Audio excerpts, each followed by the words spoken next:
My name is Adelaide Whitlock, and I am 32 years old. 3 months after my father died, my mother signed his entire life's work over to her new boyfriend. She looked me in the eye and said she had to do it to cover my father's hidden debts. There were no debts. What she did not know was that my father's silent partner had been holding a buyback contract since the day my dad got sick. I found it in a safety deposit box my father left only me the key to. What happened in that downtown Tulsa boardroom 2 weeks later left her slick boyfriend shaking and sent my mother packing into a one-bedroom apartment. Before I tell you exactly how I reclaimed my family legacy, please take a moment to like and subscribe to Still Drama Stories. But only do it if this story resonates with you. Drop your age, your location, and the local time in the comments. I read every single one. Now let me take you back to a stifling July afternoon in Oklahoma, the day we buried my father, and the moment I realized my mother was already moving on. The heat in Tulsa that day was punishing, the kind of thick, relentless heat that presses down on your chest and makes it hard to breathe. Arthur Whitlock. My father had built Whitlock Industrial Supply out of a rusted Ford pickup truck when I was still learning to walk. In Oklahoma, legacy is a real currency. A man's name is his bond. My father embodied that Sooner spirit. He paid his crew on time, remembered their kids' names, and built a regional empire on the kind of honor you do not see much anymore. I stood near the edge of the burial plot. The dark fabric of my dress stuck to my skin. I am a professional information security analyst. I make a six-figure salary hunting down digital threats and securing networks. I deal in logic and firewalls, but standing there I just felt like a little girl who wanted her dad back. I looked across the open grave expecting to see my mother Patricia sharing my grief. Instead, she was standing a few feet away, leaning heavily against the arm of Greg Larson. Greg was a commercial developer who drove a pristine silver sports car and wore suits that cost more than my father's first work truck. Mom introduced him as an old family friend when Dad first got sick. I never bought it. While the pastor spoke about my father's legacy, my mother did not shed a single tear. She kept her head tilted toward Greg. He leaned in, whispering something in her ear that made her nod and pull her designer sunglasses down over her eyes. I watched Greg's gaze scan the crowd. He was not looking at the grieving family members or the dozen warehouse workers who took the day off to pay their respects. He was counting heads, sizing up the business associates, calculating the net worth of the people standing on the grass. My father was not even in the ground yet, and Greg was already running an inventory. I walked over to them after the service ended. The dry grass crunched under my heels. "Mom," I said, reaching out to touch her shoulder, "we should greet the foreman from the supply yard. He drove 3 hours to get here." Patricia pulled back, adjusting her silk wrap. She waved a hand in the air. "Oh, Adelaide, let the lawyers handle the staff. Greg is going to take me to lunch. I need to get out of this heat. It is ruining my disposition." She linked her arm through Greg's and walked away, leaving me standing alone next to the dirt. I watched Greg open the passenger door of his car for her. Before he got in the driver's side, he looked back at me. He gave me a slow, measuring look that made the hair on my arms stand up. I knew right then that grief was the last thing on their minds. They had a plan. But as someone who analyzes security threats for a living, I also knew that every plan leaves a footprint. I just had to wait for them to make a misstep.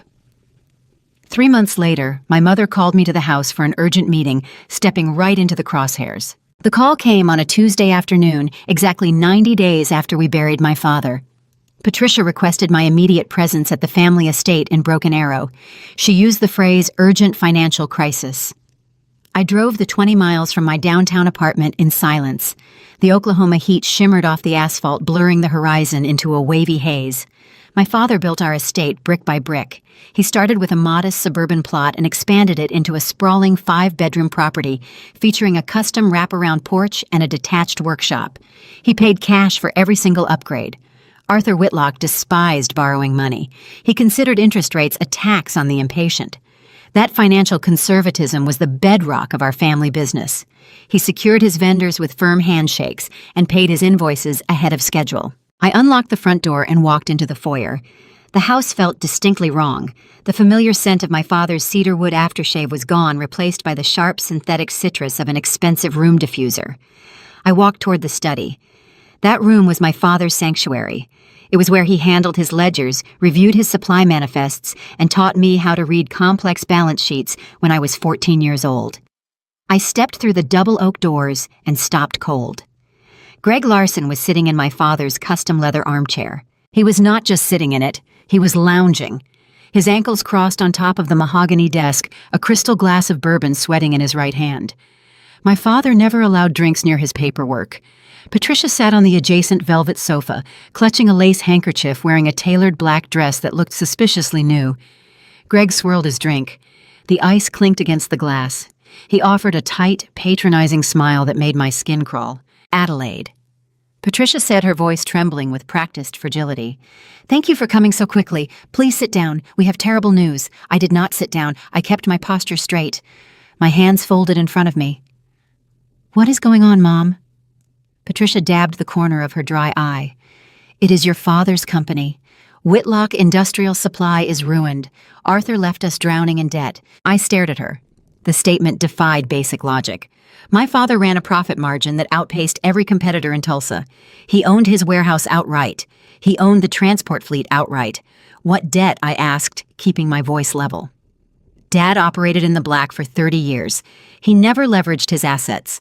Greg swung his legs off the desk and leaned forward, resting his elbows on my father's pristine blotter. "Your dad hid things," Adelaide, Greg said, adopting a tone of faux sympathy. "He took out predatory loans to cover supply chain shortages. He leveraged the heavy equipment. The creditors are circling right now. Patricia is facing total bankruptcy. They could take this house." Patricia let out a staged sob. She leaned forward, burying her face in her hands. "I do not know how to handle these corporate liabilities. I am just a widow trying to survive the wreckage." She looked up at Greg with wide, grateful eyes. Thank God Greg stepped in to review the filings. He has been my rock through this nightmare. My mind works in patterns and anomalies. I detect network intrusions by identifying behavior that deviates from established protocols. The behavior in this room was a glaring anomaly. A man who refuses to carry a balance on a company credit card does not secretly leverage his entire fleet to predatory lenders. I looked at the desk. There were no files, no default notices, no foreclosure warnings, just Greg, his bourbon, and a sleek leather briefcase resting on the floor. "If the company is bankrupt," I said slowly, tracing the logical gaps in their story, "then what is the purpose of this meeting?" Greg smiled. The expression did not reach his eyes. "Because I care about your mother. I care about Arthur's legacy. I cannot let this family lose everything." He reached into his briefcase and produced a thick stack of legal documents. "I am going to assume the debt. I will purchase Whitlock Industrial Supply for a fraction of its market value, essentially taking the liability off your mother's hands. She walks away free and clear, and I deal with the creditors." I looked at the paperwork resting on the wood surface. The front page featured the logo of Greg's commercial development firm. He wanted to buy a multi-million-dollar industrial supply company for pennies on the dollar, claiming it was an act of charity. "You want to buy a failing company to save us?" I asked, challenging his narrative. "That makes zero financial sense for a commercial developer. You build office parks. You do not manage industrial supply chains." Greg chuckled. It was a low grating sound designed to diminish my presence in the room. "Adelaide, you are a very sweet girl," he said, waving his hand dismissively. "You play with computers all day. You do not understand the complexities of corporate restructuring and commercial liabilities. This is big picture business. We are shielding you and your mother from a financial bloodbath." The condescension radiated through the room. I felt a sharp heat rise in my chest. He was calling me a sweet girl who played with computers. I manage the information security infrastructure for a regional healthcare network. I design encrypted data vaults. I trace financial routing numbers to prevent corporate espionage. I understand data forensics better than Greg Larson understands real estate deals. "Show me the ledgers," I said. My tone remained flat, stripping the emotion from the request. "If Dad leveraged the equipment, there are bank statements. Show me the default notices. Show me the creditor demands right now." Patricia gasped, clutching her pearls in a display of theatrical outrage. "Adelaide, how dare you question Greg? He is trying to save the roof over my head, and you are demanding paperwork like an ungrateful child." Greg narrowed his eyes. The friendly facade slipped, revealing a cold, calculating predator beneath the tailored suit. "The paperwork is highly sensitive," he stated, leaning back into my father's chair. "Your mother has already agreed to the terms. She is the majority shareholder. We only called you here as a courtesy to let you know the burden is being lifted. You do not have a say in this transaction." I stood in the center of the study and ran a rapid threat assessment. Arguing with them was a tactical error. They wanted a screaming match. They wanted me to act erratic, emotional, and unhinged, proving Patricia's narrative that I was a hysterical daughter unable to cope with her father's death. If I raised my voice, they would use it against me to justify pushing me out faster. Protesting without hard evidence is just noise, and noise never wins a boardroom battle. I needed raw data. I needed access logs. I needed the digital truth. I looked at my mother. Her eyes were fixed on Greg, waiting for his cue. I looked at Greg, sitting in the seat of a man he could never equal, holding a drink he did not earn. "I see," I said softly. I did not agree. I did not object. I offered a neutral, non-committal response to freeze their escalation. "Thank you for letting me know." I turned on my heel and walked out of the study. I did not slam the door. I walked down the hallway, retrieved my keys from the console table, and exited the house. The intense July heat hit my face as I walked toward my car. My heart hammered against my ribs, but my mind was crystal clear. Greg Larson thought he could walk into my father's house, fabricate a financial crisis, and steal a regional supply empire using empty threats and fake sympathy. He thought I was just a grieving daughter who would blindly step aside to keep the peace. He miscalculated. Arthur Whitlock did not raise a victim. He raised an analyst. As I started my engine, I made a silent vow. I was going to tear their fabricated crisis apart line by line. I would dive into the digital footprint of Whitlock Industrial. I would trace every email, every server log, and every financial transfer my father ever initiated. I would find the truth hidden in the data, and I would use it to dismantle Greg Larson's carefully constructed theft. The war had just begun, and they had no idea who they had invited to the battlefield. I drove back to my downtown apartment with the setting sun burning against my rearview mirror.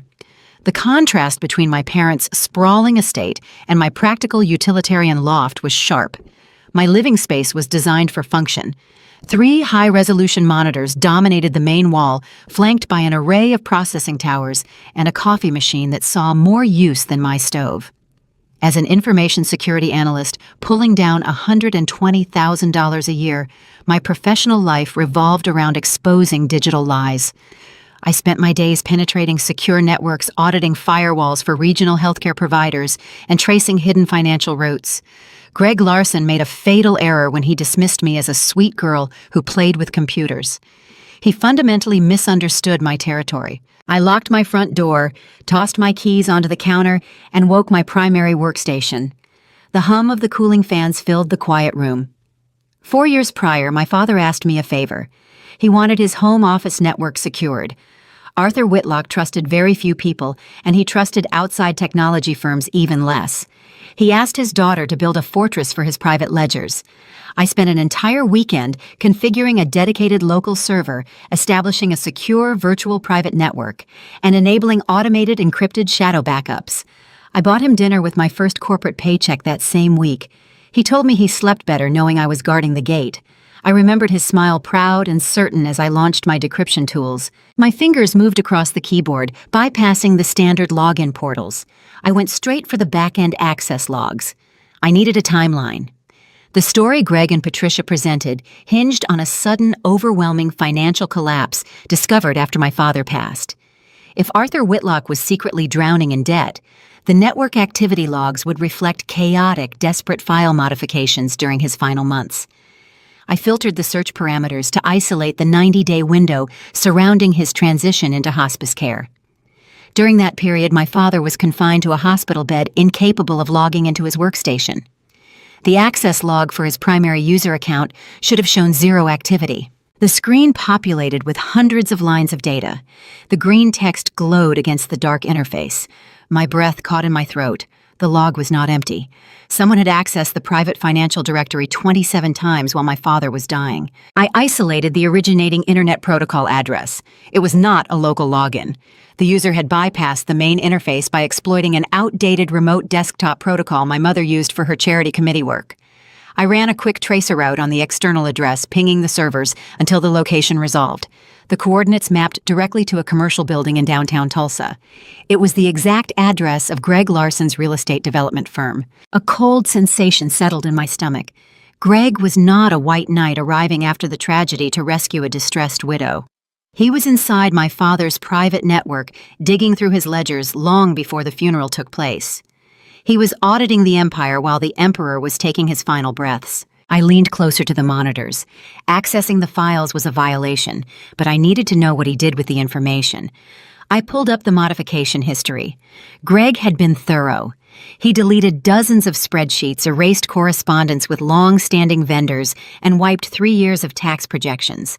He was systematically erasing the evidence of my father's profitability to fabricate the illusion of a failing enterprise. But Greg Larson was a real estate developer, not a digital forensics expert. He understood how to drag files to a trash bin and click empty. He did not understand that a properly secured network creates a mirror image of every deleted byte. I initiated the recovery sequence on the shadow drive. It took 45 minutes for the progress bar to reach the end. I spent that time pacing my apartment watching the city lights blink on across the Tulsa skyline. When the system chimed, a new folder appeared on my desktop. It contained every file Greg attempted to destroy. I opened the recovered email cache first. My father routed his home network traffic through a central hub, meaning my mother's email account left residual fragments on the same server. I ran a keyword search for Greg's name. The results loaded. I expected to find business collusion. I expected to find discussions about asset devaluation and fake creditors. I found those things, but I also found something far worse. The betrayal was not merely financial. It was profoundly personal. I opened a recovered email thread dated 6 months before my father's diagnosis. The messages were not written in the formal tone of family friends. They were intimate, careless, and dripping with contempt. Patricia complained about her stifling life with a man who prioritized hard work over lavish vacations. Greg responded with promises of a different future, describing trips they would take to Europe once they secured the necessary capital. They were romantically involved long before my father ever got sick. I scrolled to a message dated 2 weeks after my father entered hospice. Patricia wrote that Arthur was fading fast and that she needed the asset valuation lowered before the probate process began. She expressed frustration that his silent partner might cause complications. Greg replied within the hour. He told her not to worry about the partner, promising he had an appraiser in his pocket who would sign off on a deflated valuation. He laid out the exact plan he pitched to me earlier that afternoon. He would buy the company for a fraction of its worth, liquidate the assets, and split the hidden profits with Patricia. I sat staring at the screen. My hands rested on the desk, trembling slightly. The woman who raised me, the woman who stood by my father's grave wrapped in black silk, had plotted his financial ruin while he lay dying in the next room. She did not just want to move on. She wanted to erase his legacy and steal the inheritance he built for his only daughter, all to fund a glamorous life with her secret lover. My father built his company on integrity. He spent 3 decades forging honorable partnerships and shaking hands with men who looked him in the eye. Patricia and Greg treated his life's work like a piggy bank they could smash open in the dark. In a state that prides itself on the Sooner legacy of hard work and honest deals, their scheme represented the peak of moral decay. The grief I felt at the cemetery hardened into something sharp and precise.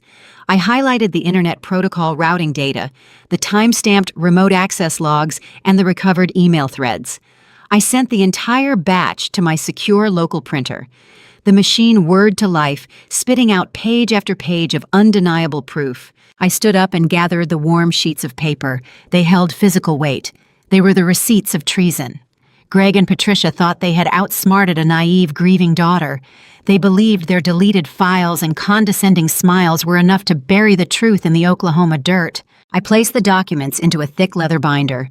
I knew confronting Patricia with this information was a calculated risk, but she needed to know her pristine facade was cracked.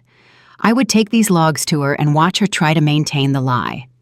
I just needed to look her in the eye and see what kind of mother I was truly dealing with before I made my next move. I did not wait for the sun to fully rise the next morning.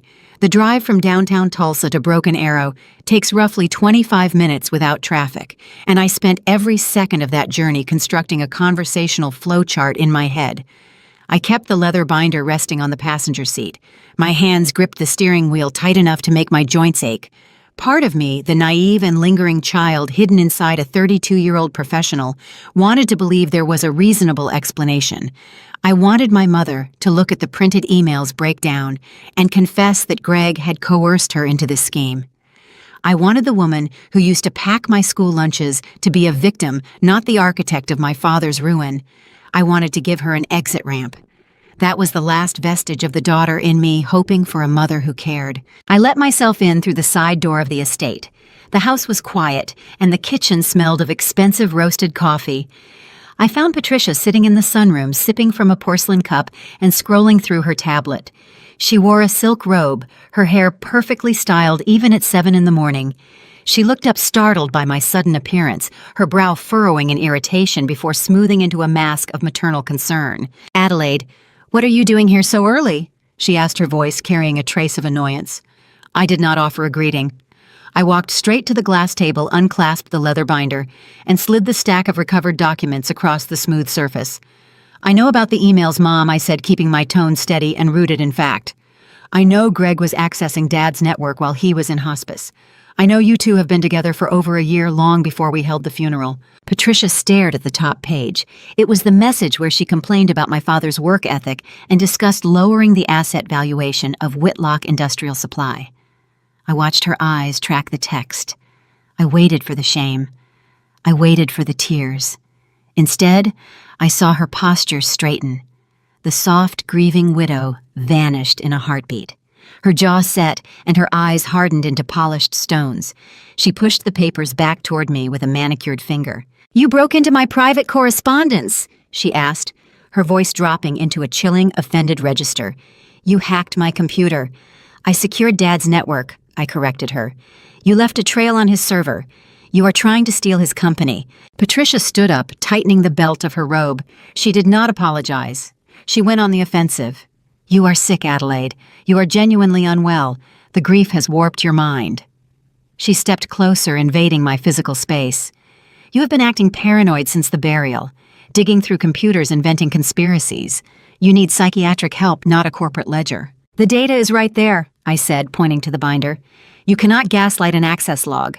The timestamps correlate directly with Greg's office routing numbers." "It is a fabrication," she shouted, her voice echoing off the sunroom windows. "You are just like your father, suspicious, cold, incapable of seeing the good in anyone." Arthur cared more about his tractors and supply routes than he ever cared about me.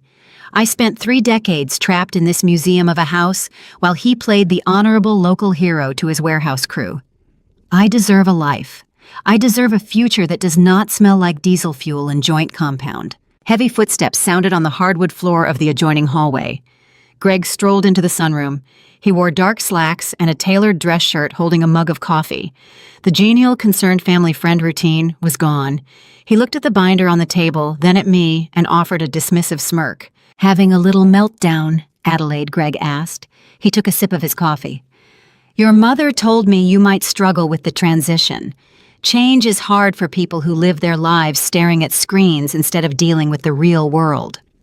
"I am taking this to the authorities," I said. "This is corporate fraud." Greg laughed. It was the dry, hollow sound. "Take it wherever you want, sweetheart. You think a judge in Tulsa is going to care about some deleted emails between a widow and her new partner? You think you can prove financial sabotage based on network pings? I am a licensed commercial developer. I have accountants who can justify every single valuation adjustment we made." He walked over to Patricia and placed a protective hand on her shoulder. The visual made my stomach turn. He looked back at me, his eyes dead and unyielding. "Let us talk about your 10%, he said. "My father had gifted me a 10% minority share of Whitlock Industrial Supply on my 25th birthday.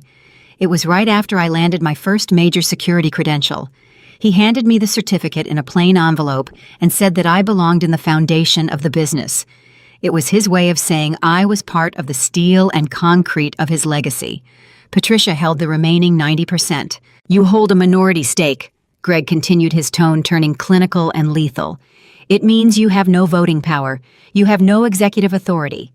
But you do have the ability to be a nuisance, and I do not tolerate nuisances. I have a waiver prepared.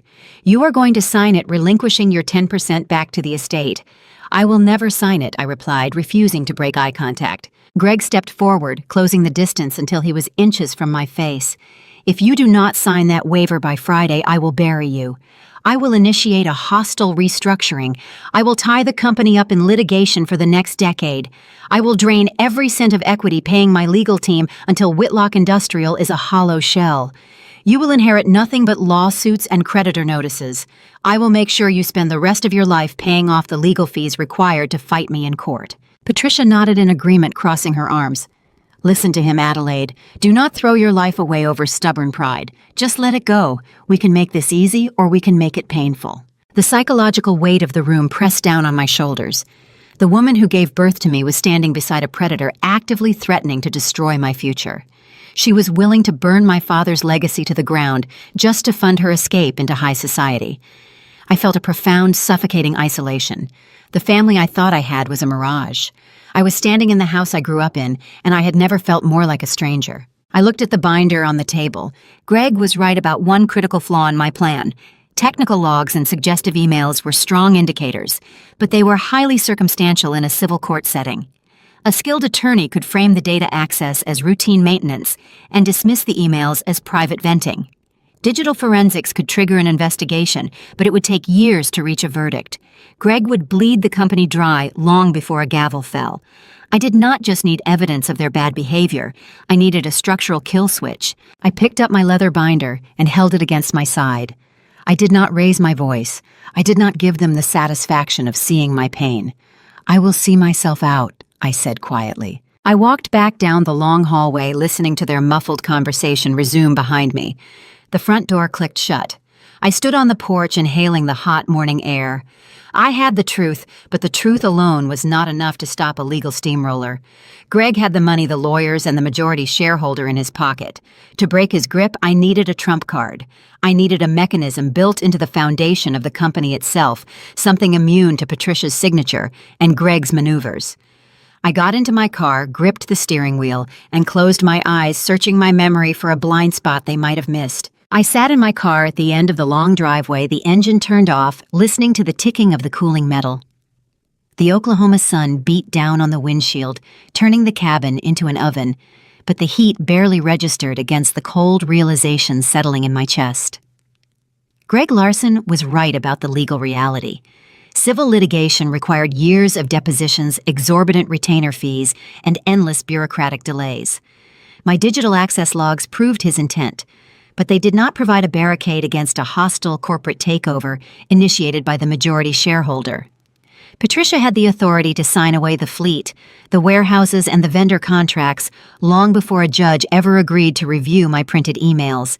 I needed a mechanism to halt the sale immediately. I needed a structural flaw in their plan. I rested my forehead against the steering wheel, exhaling a long, unsteady breath. My father built his empire with paranoid precision. He insulated his supply chains against market crashes and secured his inventory against theft. It defied logic that a man so meticulous would leave his life's work entirely vulnerable to a greedy spouse. He knew Patricia better than anyone. He understood her hunger for status and her disdain for the gritty reality of industrial logistics. He had to have left a failsafe. As I shifted my weight in the driver's seat, my knee bumped against the steering column. The keys dangling from the ignition chimed together. I opened my eyes and stared at the metal cluster. Nestled between my apartment key and the fob for my car was a rectangular piece of brushed silver. It was barely 2 inches long, scratched around the edges, and heavy for its size. The memory surfaced with sudden, startling clarity. It was a Tuesday evening 2 years ago. I was celebrating my 30th birthday. Patricia had wanted to throw a lavish catered party at the country club to show off to her committee friends. My father intervened, excusing us both, and took me to a quiet, faded diner on the outskirts of Tulsa instead. We sat in a vinyl booth drinking black coffee and eating cherry pie. He did not hand me a wrapped gift or a polite greeting card. He reached into his denim jacket, pulled out that specific silver tag, and slid it across the scratched laminate table. I picked it up that night, noting a sequence of 8 digits engraved deep into the metal. I asked him if it was a serial number for an old engine part. He shook his head, his expression turning unusually solemn. He told me that my mother loved the sunshine, but he and I both knew the rain always eventually comes. He instructed me to put the tag on my keyring and never take it off.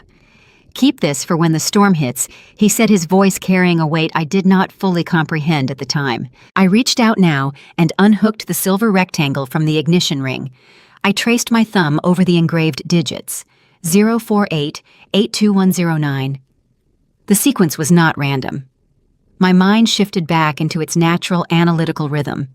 The prefix matched the institutional routing format for the Oklahoma Heritage Trust, a storied financial institution operating out of an imposing Art Deco building in the center of downtown Tulsa. It was a safety deposit box number. I started the engine, threw the car into drive, and pulled away from the estate. The drive downtown felt entirely different from the agonizing trip that morning. The crushing isolation was gone, replaced by the sharp electric focus of an investigator catching a scent. Arthur Whitlock had foreseen the exact crisis currently unfolding, and he had planted a beacon for me to find. The lobby of the Oklahoma Heritage Trust was a stark contrast to the oppressive heat outside. The air conditioning hummed quietly above floors of polished marble and walls lined with brass teller cages. I walked to the customer service desk and presented my driver license alongside the silver tag. The bank manager, a polite man in a tailored suit, typed my information into his terminal. He gave a subtle nod of recognition, retrieved a master key from a locked drawer, and escorted me toward the rear elevators. We descended into the subterranean level of the building. The vault was a silent, sterile environment, constructed of reinforced steel and thick concrete. The manager guided me down a narrow corridor lined with hundreds of small metal doors until we reached the correct sequence. He inserted his master key into the first slot, then gestured for me to hand him the silver tag. He slid it into the second slot and turned them simultaneously. The heavy latch disengaged with a solid mechanical clunk. He pulled the long metal container from the wall, carried it into a private viewing room, set it on a polished oak table, and closed the door behind him, leaving me entirely alone. The room was silent, insulated from the noise of the city above. I sat in the wooden chair and stared at the dark metal box. Part of me hesitated, wondering what kind of ghosts my father had locked away in the dark. I reached out and lifted the lid. There were no bundles of cash inside. There were no bearer bonds, gold coins, or valuable family heirlooms. Arthur Whitlock did not deal in superficial wealth. He dealt in concrete leverage. Resting at the bottom of the container was a thick, brass-bound folder, sealed closed with a red wax notary stamp. I picked up the folder. It carried significant weight. I broke the wax seal, opened the cover, and began to read the top stack of documents. They were independent financial audits conducted by a prominent firm based in Dallas, dated just 6 months before his terminal diagnosis. I scanned the itemized columns. The pages detailed the true valuation of Whitlock Industrial Supply. The numbers leaped off the paper, confirming every instinct I possessed. The commercial real estate, the inventory, the heavy transport fleet, and the liquid reserves amounted to exactly 3 times the figure Greg Larson had confidently pitched in the sunroom. My father knew his health was failing. He also knew his wife possessed a fragile moral compass. He commissioned an airtight, legally binding appraisal to prevent the exact predatory devaluation Greg was currently attempting to execute. These certified audits alone were powerful enough to trigger a federal inquiry into Greg's proposed buyout scheme. They proved the sale was a fraudulent transfer of wealth intended to cheat the estate. But financial audits were still just numbers on a page. They required a judge to interpret them, which meant filing motions and entering the very legal quagmire Greg had threatened to trap me inside. My father was a strategist. He would not leave me with half a shield. I set the audits aside and dug deeper into the brass-bound folder. Beneath the financial records lay a much older document. The paper was slightly yellowed at the edges, the staple at the top corner oxidized from age. The header indicated it was a corporate restructuring contract dated 15 years prior. I smoothed the pages flat against the oak table and began to read the binding clauses. Patricia had always claimed she and Arthur built the company alone.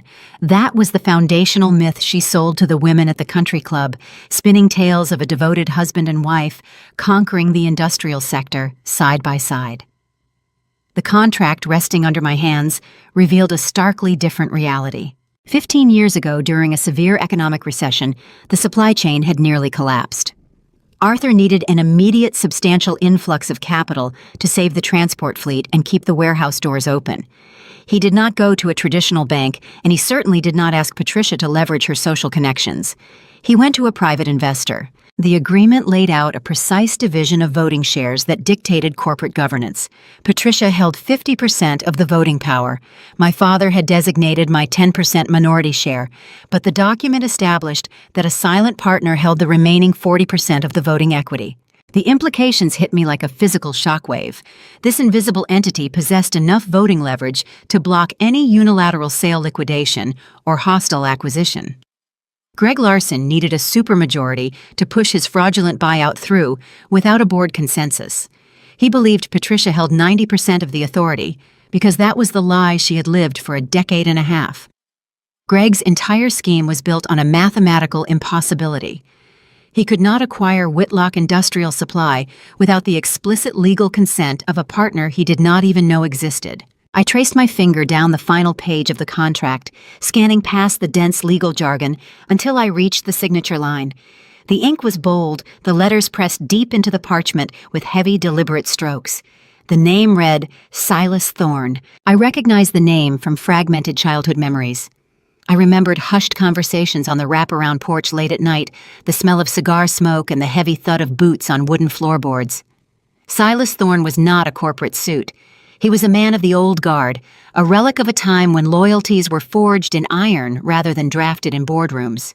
I closed the folder and rested my hands on top of the leather cover.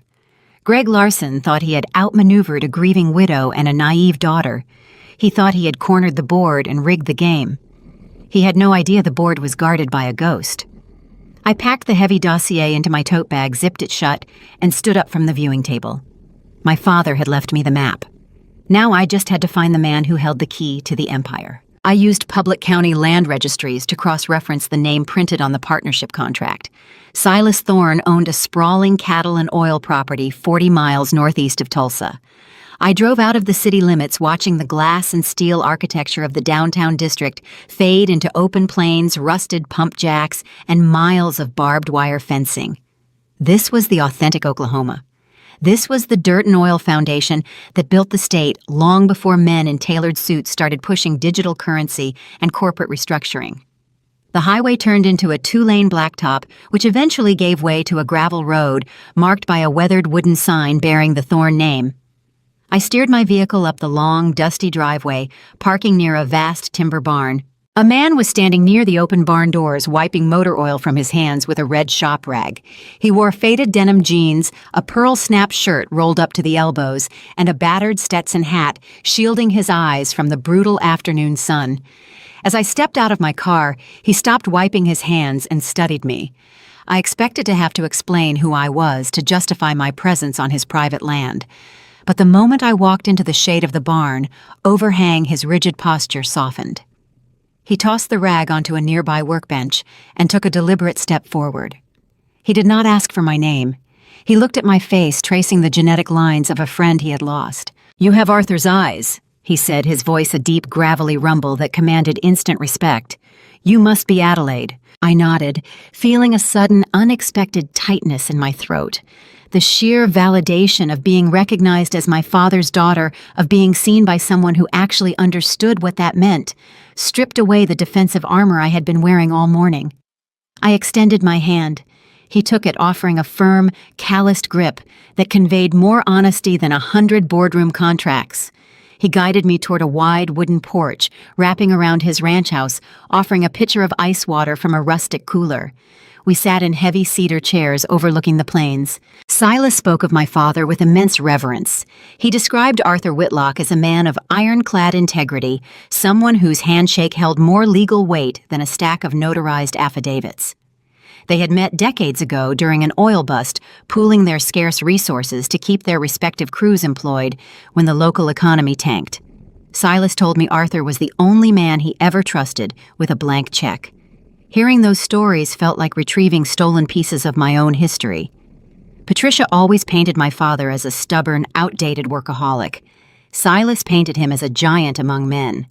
The contrast sharpened the reality of my mother's betrayal. I opened my tote bag and pulled out the brass-bound folder I retrieved from the bank vault. I laid it on the small wooden table between us.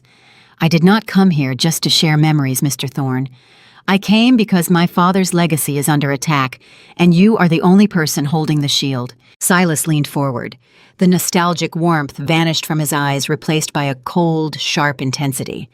I laid out the recovered digital logs, the fake bankruptcy claims, and the timeline of Patricia's affair with Greg Larson. I explained how Greg planned to seize the company for a fraction of its true value, liquidating the assets to fund a lavish lifestyle with my mother. Silas reviewed the documents in silence. He read the emails, analyzed the network access logs, and studied the independent financial audits. In his world, deceit was not just a business tactic. It was the ultimate sin. A man who cheated a widow might be common, but a widow who conspired to cheat her own daughter and destroy her husband's life work was a transgression that demanded severe consequences. He closed the folder and rested his large hands on the cover, his jaw-worked muscles tensing under his weathered skin. "Your mother always chased the shiny objects," he muttered, shaking his head. "Arthur loved her, but he was never blind to her nature." Silas opened the folder again, pulling out the 15-year-old partnership agreement. He flipped past the first several pages, ignoring the standard equity distributions and voting rights clauses. He stopped near the end of the document, tapping his thick index finger against a specific, heavily indented paragraph. "You found the roster, Adelaide," he said, looking up at me, "but you missed the trapdoor." I leaned over the table, reading the text he indicated. The header of the clause read, "Keyman Buyback Provision." Silas explained the legal mechanics with the precision of a seasoned predator. In the event of Arthur Whitlock's death, the contract did not merely grant Silas a voting block to contest decisions. It granted him an irrevocable right of first refusal and an automatic unilateral buyback option. If any party attempted to sell, transfer, or dilute the primary shares without his explicit written consent, Silas possessed the supreme legal authority to intercept the transaction. He could forcibly purchase the shares at the original uncorrupted market value, bypassing the executor of the estate entirely. The provision was a corporate guillotine designed specifically to decapitate hostile takeovers. "Your dad knew Patricia had a weak spine and greedy hands," Silas said, his voice dropping into a dangerous quiet register. "He built a trapdoor just for you. He wanted to make certain that no slick suit from downtown could ever steal your birthright. Greg Larson thinks he is holding a royal flush, but he does not even realize we own the casino." A fierce sense of clarity washed over me. My father had reached beyond the grave to protect me using the one man he knew would never flinch. But invoking the buyback provision prematurely would only lead to a prolonged legal standoff. If Greg knew about Silas now, he would try to bury the contract in civil litigation, contesting the validity of the signature or claiming the clause was outdated. We could not just show him the document. We had to let him commit to the fraud. We had to let him sign the fraudulent acquisition papers in front of witnesses, cementing his criminal intent before we dropped the hammer. I proposed the strategy to Silas. We formed a silent, ironclad pact right there on the cedar porch. We would let Greg Larson build his fraudulent house of cards. We would let Patricia believe she had won the war. But to make them step into the kill zone, someone had to bait the trap. Someone had to play the broken, defeated victim they expected to see. I had to walk back into the lion den, look my mother in the eye, and pretend to surrender my entire future. The hardest part of destroying an enemy is smiling while they hand you the knife. I navigated the twisting gravel road leading away from the Thorne Ranch, watching the heavy Oklahoma dust settle in my rearview mirror. The setting sun cast long, dark shadows across the plains, yet my focus remained fixed on the digital display of my dashboard. Silas had handed me the loaded weapon. Now I had to convince the targets to step willingly into the crosshairs. My fingers hovered over my phone screen when I finally parked in the underground garage of my apartment building. I had to type a message that violated every analytical instinct in my body. I opened my text thread with Patricia. The cursor blinked, taunting my pride. I forced my thumbs to move, crafting a lie that tasted like ash in my mouth. "You win. I will sign the waiver on Friday." The reply arrived less than 2 minutes later. It was a glowing notification that made my stomach churn. Patricia typed a response dripping with sickly sweet condescension. "Oh, Adelaide, I am so relieved you are finally being reasonable. This is for the best. We will see you at Greg's downtown office at 10. Love you." The words felt like poison coated in sugar. She was praising my submission, applauding the surrender of my birthright as if it were a temper tantrum I had finally outgrown. The psychological toll of pretending to yield to people who view your existence as a mere obstacle is an exhaustion that settles deep in your bones. I had to swallow my training silence, the professional security analyst who exposed corporate frauds daily, and play the role of a defeated emotional daughter who simply could not handle the pressure of the business world. Every fiber of my being wanted to scream the truth to tear down their smug facade right then and there. But premature exposure is the enemy of a successful ambush. Let me pause here and ask you a very honest question. Have you ever had to look into the eyes of someone actively trying to ruin your life and force yourself to smile back? Have you ever had to swallow your pride, bite your tongue, and play the submissive victim just so you could quietly set a trap they would never escape? If you know that unique, suffocating kind of patience, drop a comment below and tell me how you survived it. Because masking your strength to humor a predator requires a different kind of endurance, and it is the heaviest armor a person can wear. Over the next 3 days, my loft transformed into a quiet war room. Greg was moving with reckless speed. My industry contacts within the local logistics sector informed me he was already floating Whitlock industrial assets to third-party buyers. He wanted the ink dry and the liquidation process started before the weekend. Greedy men often confuse haste with efficiency, and his rush to cash out made him remarkably sloppy. He did not verify the foundational corporate charters. He did not run a full historical audit on the partnership equity.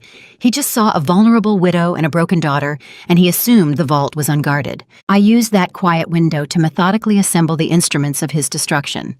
I purchased 5 identical black leather portfolios. Into each one I placed the documentation in a very specific, undeniable sequence. I wanted the flow of information to act as a tightening noose. Section 1 contained the network access logs and the Internet Protocol routing data, proving Greg breached my father's private server from his commercial real estate office. Section 2 held the recovered email fragments detailing their premeditated scheme to deflate the company valuation, while my father lay dying in hospice care. Section 3 showcased the certified financial audit from the Dallas firm, exposing the true uncorrupted worth of the empire Greg intended to steal. And finally, the kill shot. The last section contained a pristine, high-resolution copy of the 15-year-old partnership agreement bearing the signature of Silas Thorne alongside the key man buyback provision. I punched the holes, I aligned the pages, I tested the bindings. The smell of fresh toner and leather filled my apartment. I was building a bomb out of paper and data, and I intended to detonate it in the center of Greg's mahogany conference table. But I needed the proper attire to deliver this payload. Greg mocked my profession, implying I was a naive child, typing on keyboards in a basement. I refused to walk into his boardroom wearing my standard analytical gear. I drove to an upscale boutique in a quiet retail district of Tulsa. I bypassed the soft colors and approachable fabrics, searching for garments that projected sharp, unyielding authority. I selected a structured suit in midnight navy. The tailoring was precise, severe, and devoid of any vulnerability.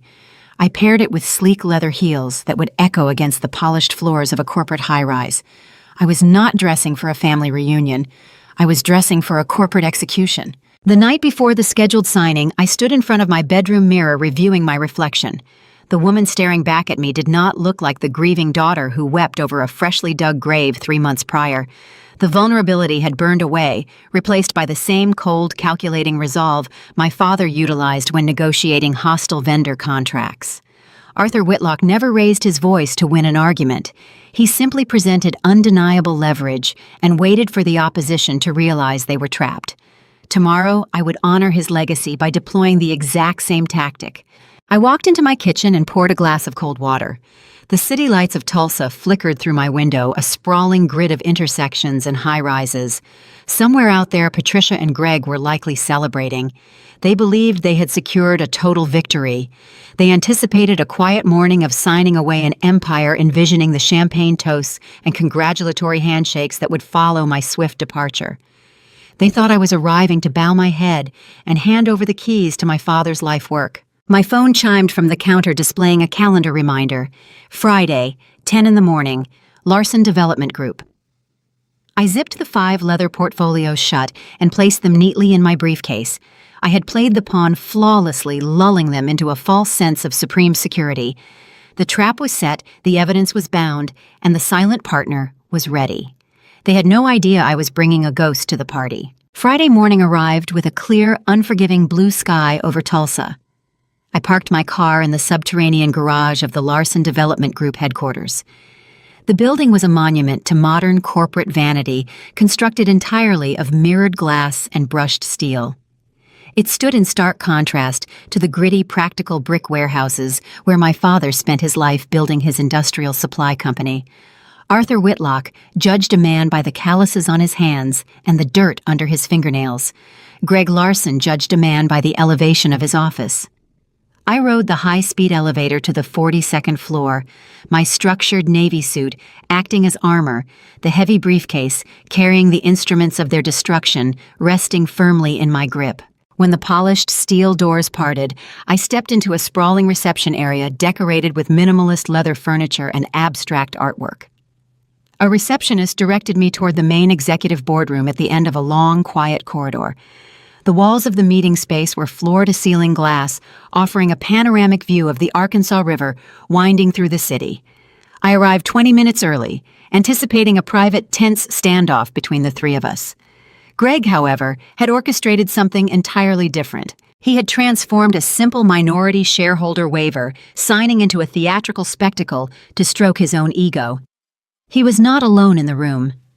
3 older men stood near the windows, holding ceramic mugs of coffee and chatting in low, relaxed voices. I recognized their type immediately. These were traditional Oklahoma businessmen.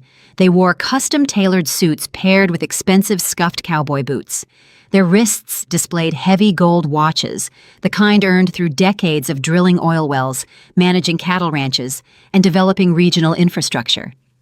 They represented the old guard of Tulsa wealth, the exact demographic that prized the Sooner legacy of honorable handshake deals and ancestral loyalty. Greg had invited them to witness the acquisition, clearly intending to flip my father's heavy transport fleet and warehouse real estate to them the moment the ink dried on the paperwork.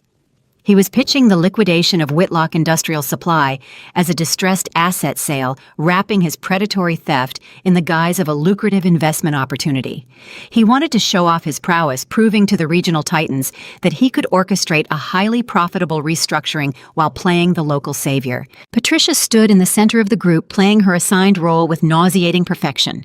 She wore a tailored charcoal gray dress that projected sophisticated mourning, paired with pearl earrings and a subtle diamond necklace. She held a cup of tea, smiling bravely as one of the investors offered his condolences for her recent loss. I watched my mother tilt her head, offering a fragile, practiced sigh. She told the men that downsizing the corporate burdens was the only way she could find peace after Arthur passed away. She claimed the business was simply too complicated for a grieving widow to manage, and she was profoundly grateful that a savvy developer like Greg was willing to step in and save the estate from impending ruin. The investors nodded with genuine sympathy. They had no idea they were being recruited as accomplices to a felony. They believed they were negotiating a legitimate purchase of distressed commercial assets. Greg was leveraging their capital to fund his scheme, and Patricia was providing the emotional cover story to make the transaction look honorable. I pushed the heavy glass door open and stepped into the room. The low murmur of conversation halted. Greg turned toward the entrance, his confident grin faltering for a fraction of a second before returning with reinforced arrogance. He wore a sharp charcoal suit and a silk tie, exuding the predatory charm of a man who believed he had already won the war. Adelaide. Greg said, his voice projecting across the spacious room so the investors could hear his magnanimous tone. You made it. I'm glad you decided to be practical about this transition. He did not introduce me to the 3 businessmen.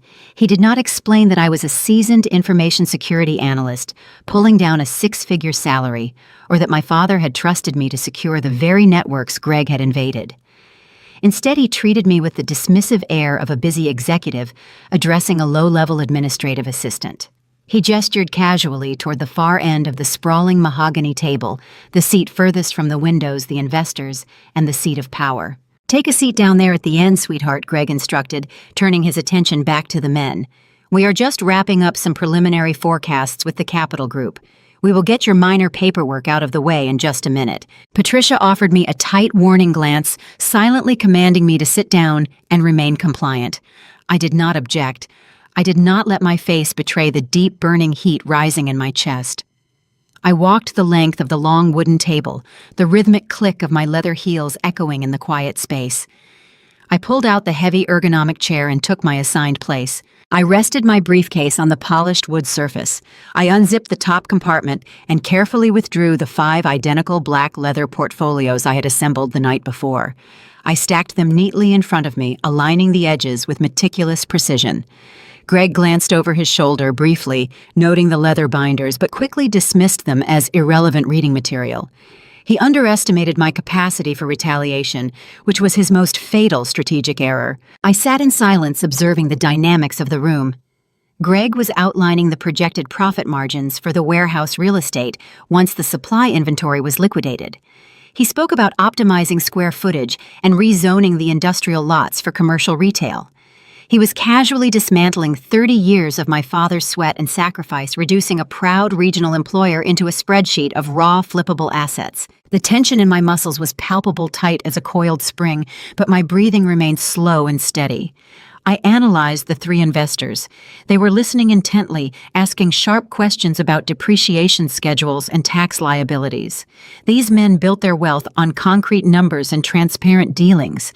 They possessed a rigid moral code when it came to local commerce. If a man in Tulsa sold you a bad bill of goods, your reputation in the city died before sunset.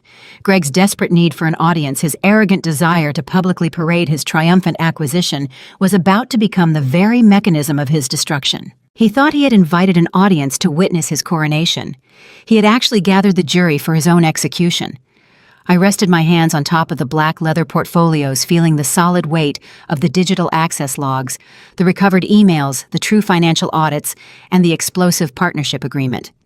The digital ghost of Arthur Whitlock was waiting inside those pages. I watched Greg check his expensive watch and signal his corporate attorney, a thin man hovering near the back wall, to bring out the legal waivers. The attorney pulled a pristine white envelope from his satchel and began walking toward my end of the table. The stage was set, the players were in position, and the trap was primed. I just had to wait for him to hand me the pen. The corporate attorney, wearing a pale gray suit, reached the end of the long mahogany table. He moved with the tired efficiency of a man who processed corporate casualties for a living. He withdrew a thick stack of stapled papers from his crisp white envelope and slid them across the polished wood. A heavy silver pen followed the documents, rolling to a stop right next to my right hand. The attorney took a step back, folding his hands in front of his belt, waiting for me to surrender my birthright. "Just sign right there on the bottom line, sweetheart," Greg called out from the opposite end of the room. His voice carried a smug, resonant echo that bounced off the floor-to-ceiling windows. "Sign it, and this ugly business is over for everyone." I stared at the silver pen. I did not reach for it. I did not move my hands from the 5 black leather portfolios stacked in front of me. The silence in the high-rise stretched. The 3 regional investors paused their quiet murmuring. The clinking of their ceramic coffee mugs ceased entirely. Everyone in that sprawling glass-walled space waited for the compliant, grieving daughter to bow her head and yield. I unzipped the top portfolio. I peeled back the leather cover, revealing the crisp, high-resolution prints resting inside. I looked up and met Greg Larson squarely in the eye, stripping away the docile facade I had worn for 3 days. "I am not signing anything," I said. My voice was clear, carrying a sharp, unyielding cadence that filled the quiet boardroom. The color vanished from Patricia's face. She rushed into the sudden vacuum of silence, launching into her prepared theatrical defense. "Oh, gentlemen, please excuse her," my mother pleaded. She turned to the 3 wealthy oil men with an expression of profound, manufactured grief. She pressed a hand to her chest, playing the victim. "Adelaide has been terribly unstable since Arthur passed away. The grief has unhinged her mind. She simply refuses to accept the financial reality of her father's business failures. Please just ignore her outburst today. She is genuinely unwell." I did not raise my voice, but the sudden sharp edge of my tone cut straight through her performance. "Stop talking, Mom." Patricia snapped her mouth shut. She looked shocked by the sheer command in my delivery. I stood up from my ergonomic chair. I picked up 3 of the black leather binders and walked up the side of the mahogany table. I bypassed Greg entirely. I bypassed his pale attorney.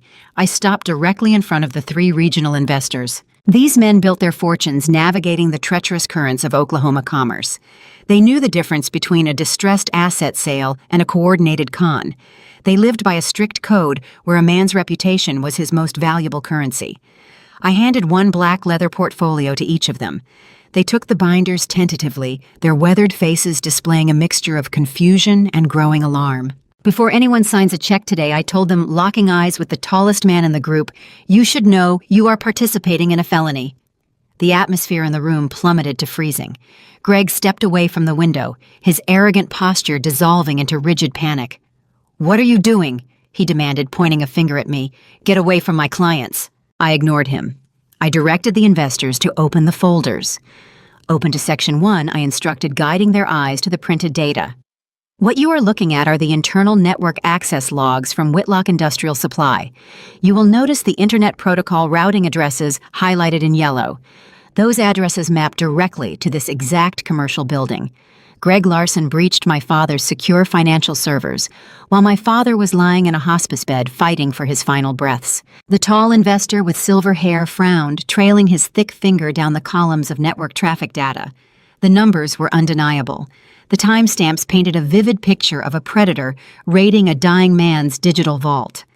As an information security analyst, I understood how irrefutable this data appeared to anyone with basic corporate oversight experience. "Turn to Section 2, I continued.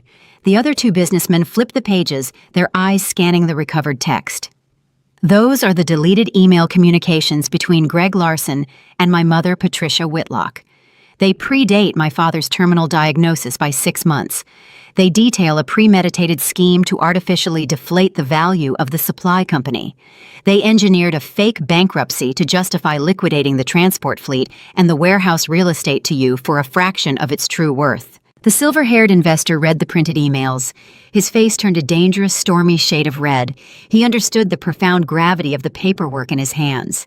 In the state of Oklahoma, purchasing stolen corporate assets even unwittingly opens the buyer to federal racketeering charges and severe civil liability. These men were being used to launder a stolen legacy. The risk to their own reputations and investment portfolios was catastrophic. Patricia realized her glamorous future was evaporating in real time. She stepped forward, her heels clicking frantically on the hardwood floor. "Those emails are private," she shrieked, shedding her refined widow persona. "You have no right to show our personal correspondence to strangers. You forfeited your right to privacy the moment you conspired to steal my inheritance," I replied, never taking my eyes off the three investors. They were reading the explicit details of Greg, promising Patricia a lucrative payout once the corporate shell was liquidated. The men exchanged dark, furious glances. They recognized that Greg had invited them to a slaughterhouse, intending to use their clean capital to wash his dirty hands. Greg realized the narrative was slipping from his grasp. The triumphant smirk melted off his face, replaced by raw, unfiltered panic. He lunged forward, slamming his open palm onto the polished wood table. The sudden noise echoed like a gunshot. "She is a liar," Greg shouted, his voice cracking under the sudden immense pressure of the ambush. "She is a computer hacker. She fabricated those digital logs because she is bitter about her inheritance. Do not look at those papers, gentlemen. They are forged garbage printed by an unhinged daughter." His pale attorney took 2 cautious steps backward, distancing himself from his own client. The lawyer recognized the structural formatting of authentic server logs. He knew I was an information security analyst. He knew the data was real, and he realized Greg had lied to him about the legality of the acquisition. I stood my ground. Greg was sweating the neat knot of his silk tie, suddenly looking like a hangman noose. He was screaming about hackers and fabrications, desperately trying to throw smoke over the fire I had just ignited. But screaming never wins a boardroom battle. Evidence wins the battle. And I had only just begun to empty my arsenal. Greg's voice shattered the professional calm of his own headquarters. He threw his arms in the air and paced the length of the window, pointing a shaking finger at the documents. I did not raise my voice to match his panic. In my line of work, the person who screams is the person who has lost control of the network. A frantic target is a careless target. I maintained the cold, precise language of my profession. I placed my hands flat against the mahogany surface and waited for him to run out of breath. The sound of his expensive leather shoes squeaking against the floorboards underscored his rising desperation. When his shouting devolved into heavy, frantic panting, I looked at the three regional businessmen. Their eyes were locked on me, waiting for the next revelation. I instructed them to turn to the third section of the black leather portfolio. The rustle of heavy paper filled the tense silence. I reached into my own briefcase and retrieved the original brass-bound folder from the Oklahoma Heritage Trust. I pulled out the thick stack of certified financial audits prepared by the independent firm in Dallas. I lifted the heavy document and dropped it onto the polished mahogany table. The papers landed with a solid, echoing thud that made Greg flinch visibly. The sound was like a gavel striking a block. "What you are looking at now," I told the investors, keeping my tone measured and clinical, "is the true, uncorrupted financial valuation of Whitlock Industrial Supply.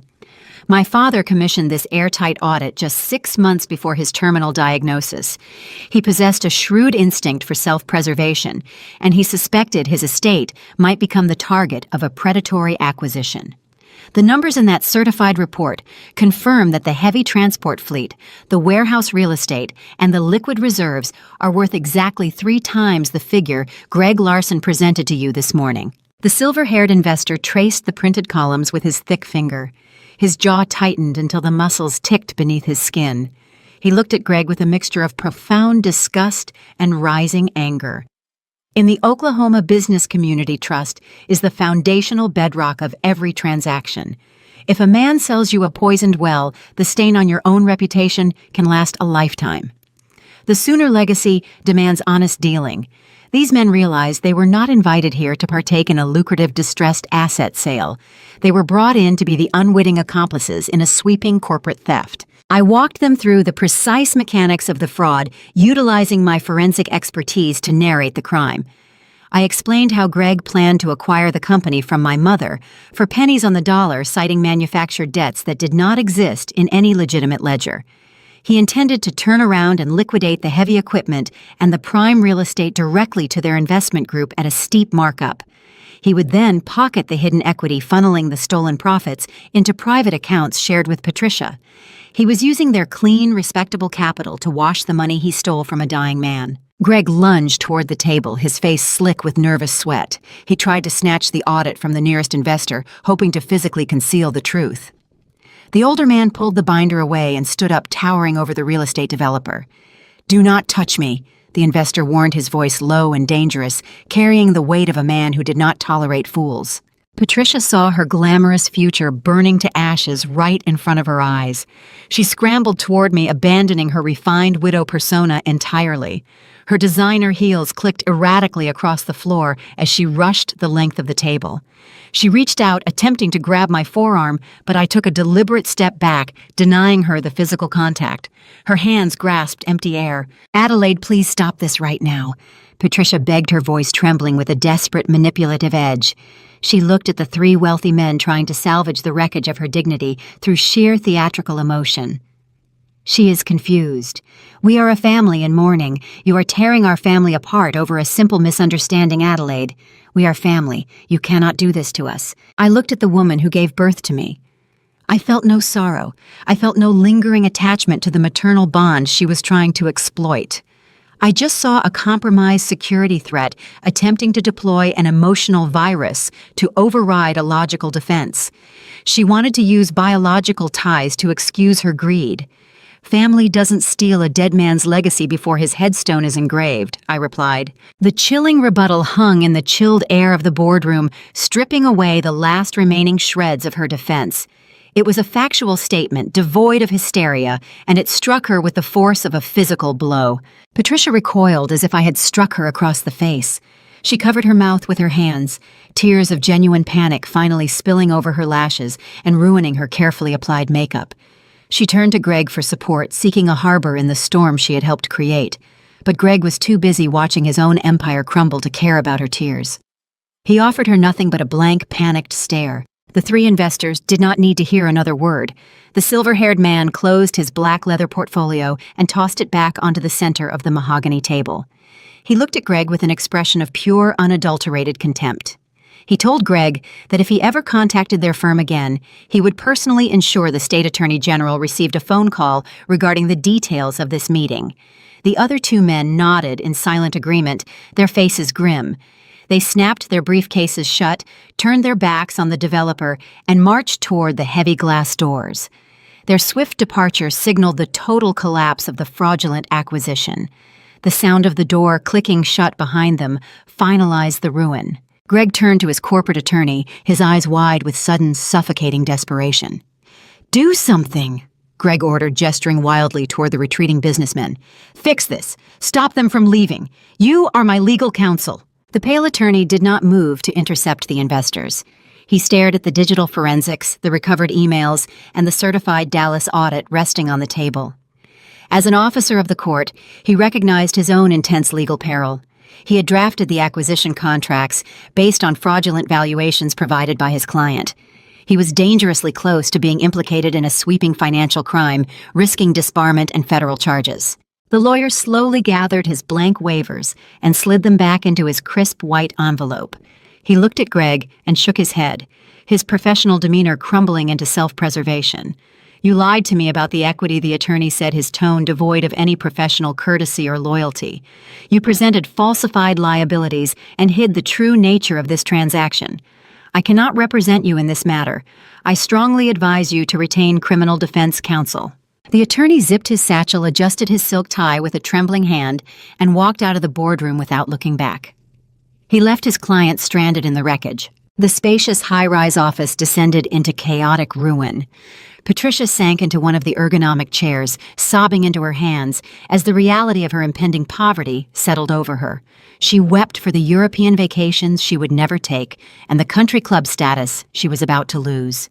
Greg paced frantically near the windows, muttering under his breath, running his hands through his hair as he watched his lucrative career evaporate before his eyes. The air crackled with their panic and profound despair. Through the noise and the crumbling facades, I remained perfectly still. I stood at the end of the long wooden table, my posture straight, my hands resting lightly on the polished surface. I had dismantled their lies using the cold, undeniable authority of documented truth. I did not need to shout. I did not need to throw a tantrum. I just needed to show them the mirror and let their own actions destroy them. Greg stopped pacing. He turned toward me, his chest heaving with exertion. His eyes were bloodshot, filled with a toxic mixture of hatred and profound defeat.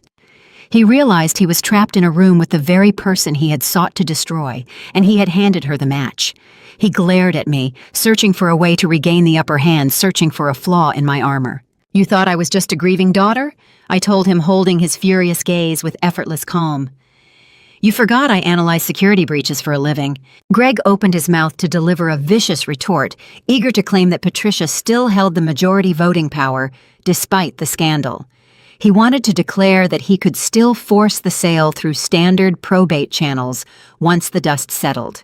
He thought he still held the final card in the deck. He did not know that the true architect of his downfall was currently walking down the hallway, preparing to deliver the lethal blow. Greg stared at my unyielding posture and let out a harsh, ragged breath.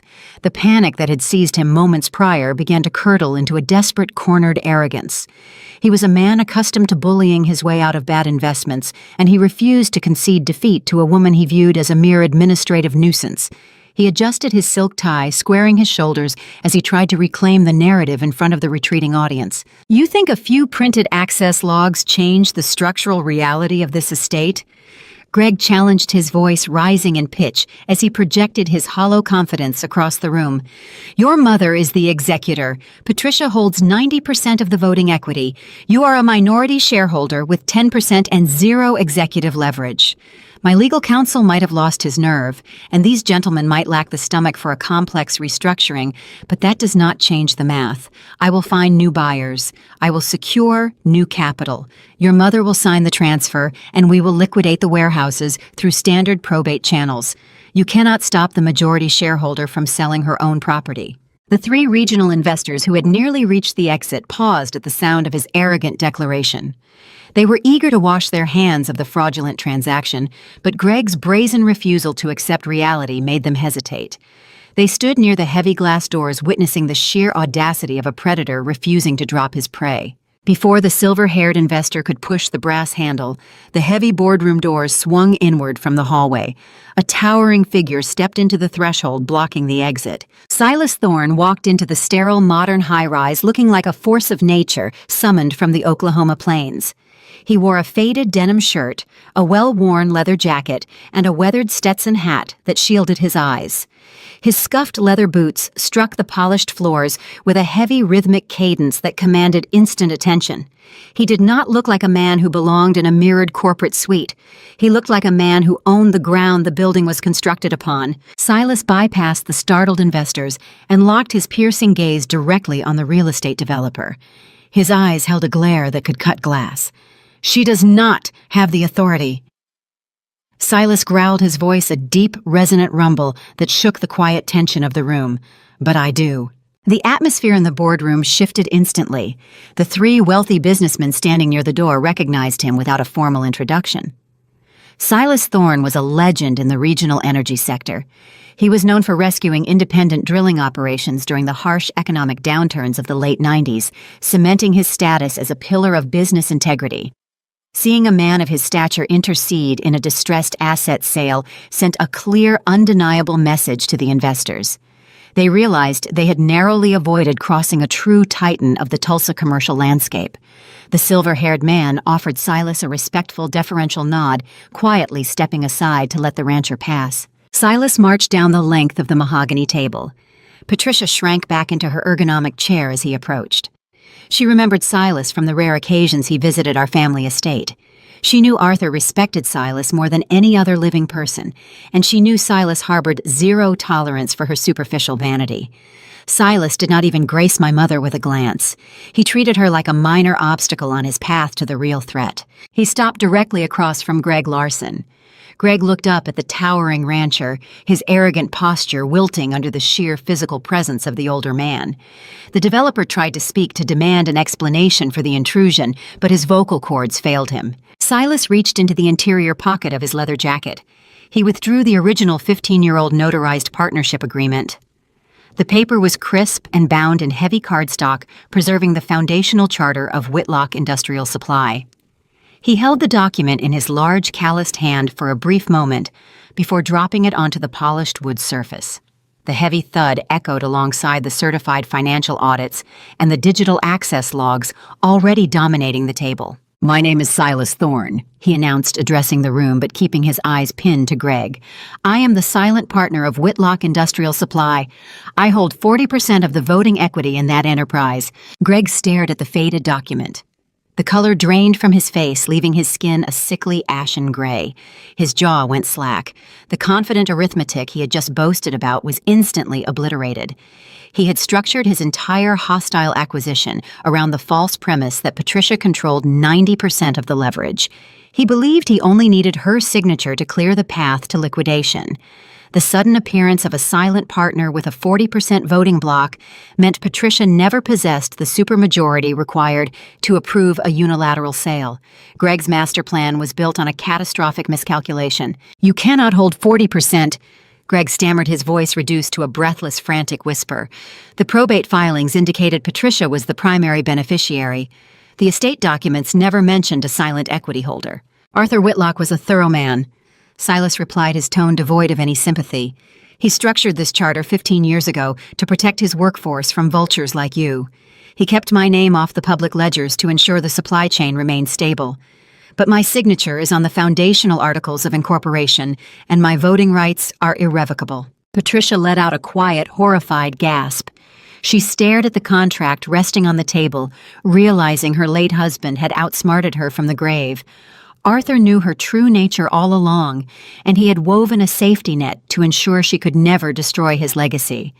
Silas reached forward and flipped the pages of the partnership agreement until he reached the final, heavily indented section.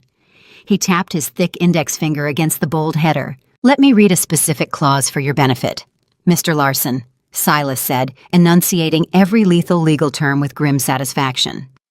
"This is the keyman buyback provision. It states that in the event of Arthur Whitlock passing away, any attempt to sell, transfer, dilute, or leverage the primary shares of the company without my explicit written consent is immediately null and void.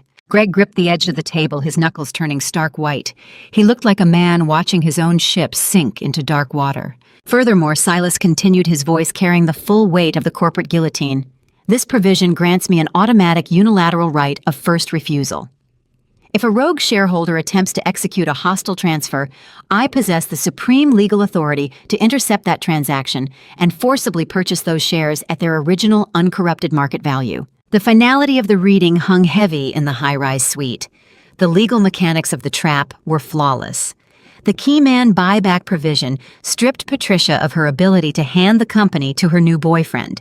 It voided any preliminary agreements they had drafted in secret. It rendered the fraudulent valuation scheme useless. The entire sale, the weeks of meticulous planning, the stolen access to the digital network, and Patricia's deep betrayal of my father's memory were instantly neutralized. Greg realized he held zero leverage. He could not force a sale. He could not liquidate the transport fleet. He could not flip the real estate to the investors standing by the door. His grand theft had been intercepted and destroyed by a ghost operating from a ranch 40 miles outside the city limits. I watched Greg struggle to process the magnitude of his defeat. He had walked into this boardroom expecting a coronation, flanked by eager investors and a compliant widow. He was now leaving as a documented fraud, cornered by a renowned oilman and exposed by the daughter he had dismissed as a minor nuisance. The corporate checkmate was beautiful in its brutal efficiency, leaving the predator with nowhere left to run. Silas stood at the head of the mahogany table, radiating an authority that dwarfed everyone else in the high-rise suite. His calloused hand rested firmly on the faded partnership agreement. The pale corporate attorney who had frozen near the heavy glass doors when the imposing rancher blocked his exit realized he could not escape without verifying the lethal document. The lawyer stepped back toward the table, moving with cautious, measured steps like a man navigating a minefield. He leaned over the polished wood, adjusting his wire-rimmed glasses, and began reading the specific paragraphs Silas had highlighted. The attorney spent 2 agonizing minutes scanning the dense legal text. He checked the notary stamps, verified the signature lines, and cross-referenced the date with the foundational incorporation records. Greg watched his legal counsel with wild, desperate eyes, praying for a loophole that did not exist. The lawyer finally stood up straight, his face devoid of any professional optimism. He snapped his briefcase shut with a sharp, definitive click. "The provision is ironclad," the attorney said, directing his grim assessment to Greg. "It predates your acquisition efforts by a decade and a half. Mr. Thorne possesses a unilateral right to intercept this transfer, and his standing supersedes the executor of the estate. You possess zero legal footing to contest this. Any attempt to force a sale will result in immediate sanctions and federal fraud charges against you. I am officially withdrawing my representation." The lawyer did not wait for a response. He turned on his heel, walked past the stunned real estate developer, and exited the boardroom, severing his ties to the sinking ship. His departure drained the last reserve of false bravado from Greg's posture. The silver-haired investor, having witnessed the total collapse of the fraudulent scheme, buttoned his tailored suit jacket. He looked at Greg with an expression of profound disgust. "In the tight-knit circles of Oklahoma commerce, your reputation is your only true currency. A man can recover from a bad investment or a failed drilling project, but he can never recover from being exposed as a thief. You brought us here to launder stolen assets," the investor said, his voice echoing with stern, unforgiving judgment. "You tried to use our capital to cheat a grieving daughter and bypass a legitimate partner. We do not do business with men who lack basic integrity, Mr. Larson. Consider your firm blacklisted from every commercial development project funded by our syndicate. If you submit a bid in this city again, I will personally ensure this incident is brought before the state regulatory board." The 3 businessmen did not offer a farewell to Patricia. They offered me a brief, respectful nod, acknowledging the surgical precision of the ambush I had orchestrated. Then they walked out the door, taking Greg's prestigious career and future earning potential with them. The room felt vast and hollow. Silas turned his attention to my mother. Patricia was gripping the armrests of her ergonomic chair, her knuckles white, her breathing shallow and erratic. She still clung to the delusion that she would walk away with a significant payout, hoping the buyout clause would at least yield a comfortable fortune. Silas shattered that delusion with ruthless efficiency. "I am formally invoking my right of first refusal," he declared, staring down at the woman who tried to erase his best friend. Under the terms of this specific contract, the forced buyback valuation is not based on the current market worth of the expanded transport fleet or the new warehouses. It is tethered to the baseline equity established 15 years ago during the economic recession, adjusted only for standard inflation. Patricia let out a strangled gasp. The baseline equity from 15 years prior was a fraction of the current enterprise value. Back then, Whitlock Industrial Supply was struggling to keep the lights on, holding minimal liquid reserves. The payout she was entitled to receive under the buyback provision would barely cover her outstanding personal debts and the lavish shopping sprees she had enjoyed over the past year. The multi-million-dollar payday Greg had promised her vanished into thin air. She had traded her husband's honorable legacy and her relationship with her only daughter for a sum that would not even sustain her country club membership. "You cannot do this to me," Patricia wept, her voice cracking under the weight of her monumental failure. "I am his wife. I deserve the fruits of his labor. I deserve to be compensated for the years I spent standing by his side." "You forfeited your right to compensation the day you started pricing his gravestone before he stopped breathing," Silas replied, his tone devoid of mercy. "Arthur knew you would try to cash out, which is why he built this failsafe. You are walking away with exactly what you deserve. Nothing more." Greg slumped against the glass wall, defeated and ruined. His slick, predatory charm was entirely gone. He realized he was not just losing this specific deal. The investors had promised to blacklist him across the state. His firm would hemorrhage clients by the end of the business day. He was a dead man walking in the Tulsa real estate market. The corporate checkmate was undeniable, but the execution was not yet finished. Silas reached into the inner pocket of his leather jacket and retrieved a secondary document. It was a single-page, crisp, and newly notarized. He slid it across the mahogany table toward me. "I run a cattle ranch," Silas said, the hard edge of his voice softening as he looked at me. "I do not know the first thing about managing an industrial supply chain, and I have zero desire to learn. I only held on to those voting shares because your father asked me to guard the gate until you were ready to hold the keys." I looked down at the document. It was a formal transfer of equity and a binding proxy assignment. Silas was not just stepping in to block the sale. He was officially transferring the total voting control of his newly acquired shares directly to me. Combined with my existing minority stake, the transfer granted me the overwhelming majority of the corporate authority. "It is yours," Adelaide, Silas said, offering a rare, genuine smile. "Every truck, every warehouse, and every vendor contract. The company belongs to you now, exactly the way Arthur intended." The magnitude of the moment settled over me, replacing the adrenaline of the ambush with a profound, grounding peace. Patricia had spent 3 months trying to disinherit me, plotting to leave me with nothing but a broken heart and a stack of legal bills.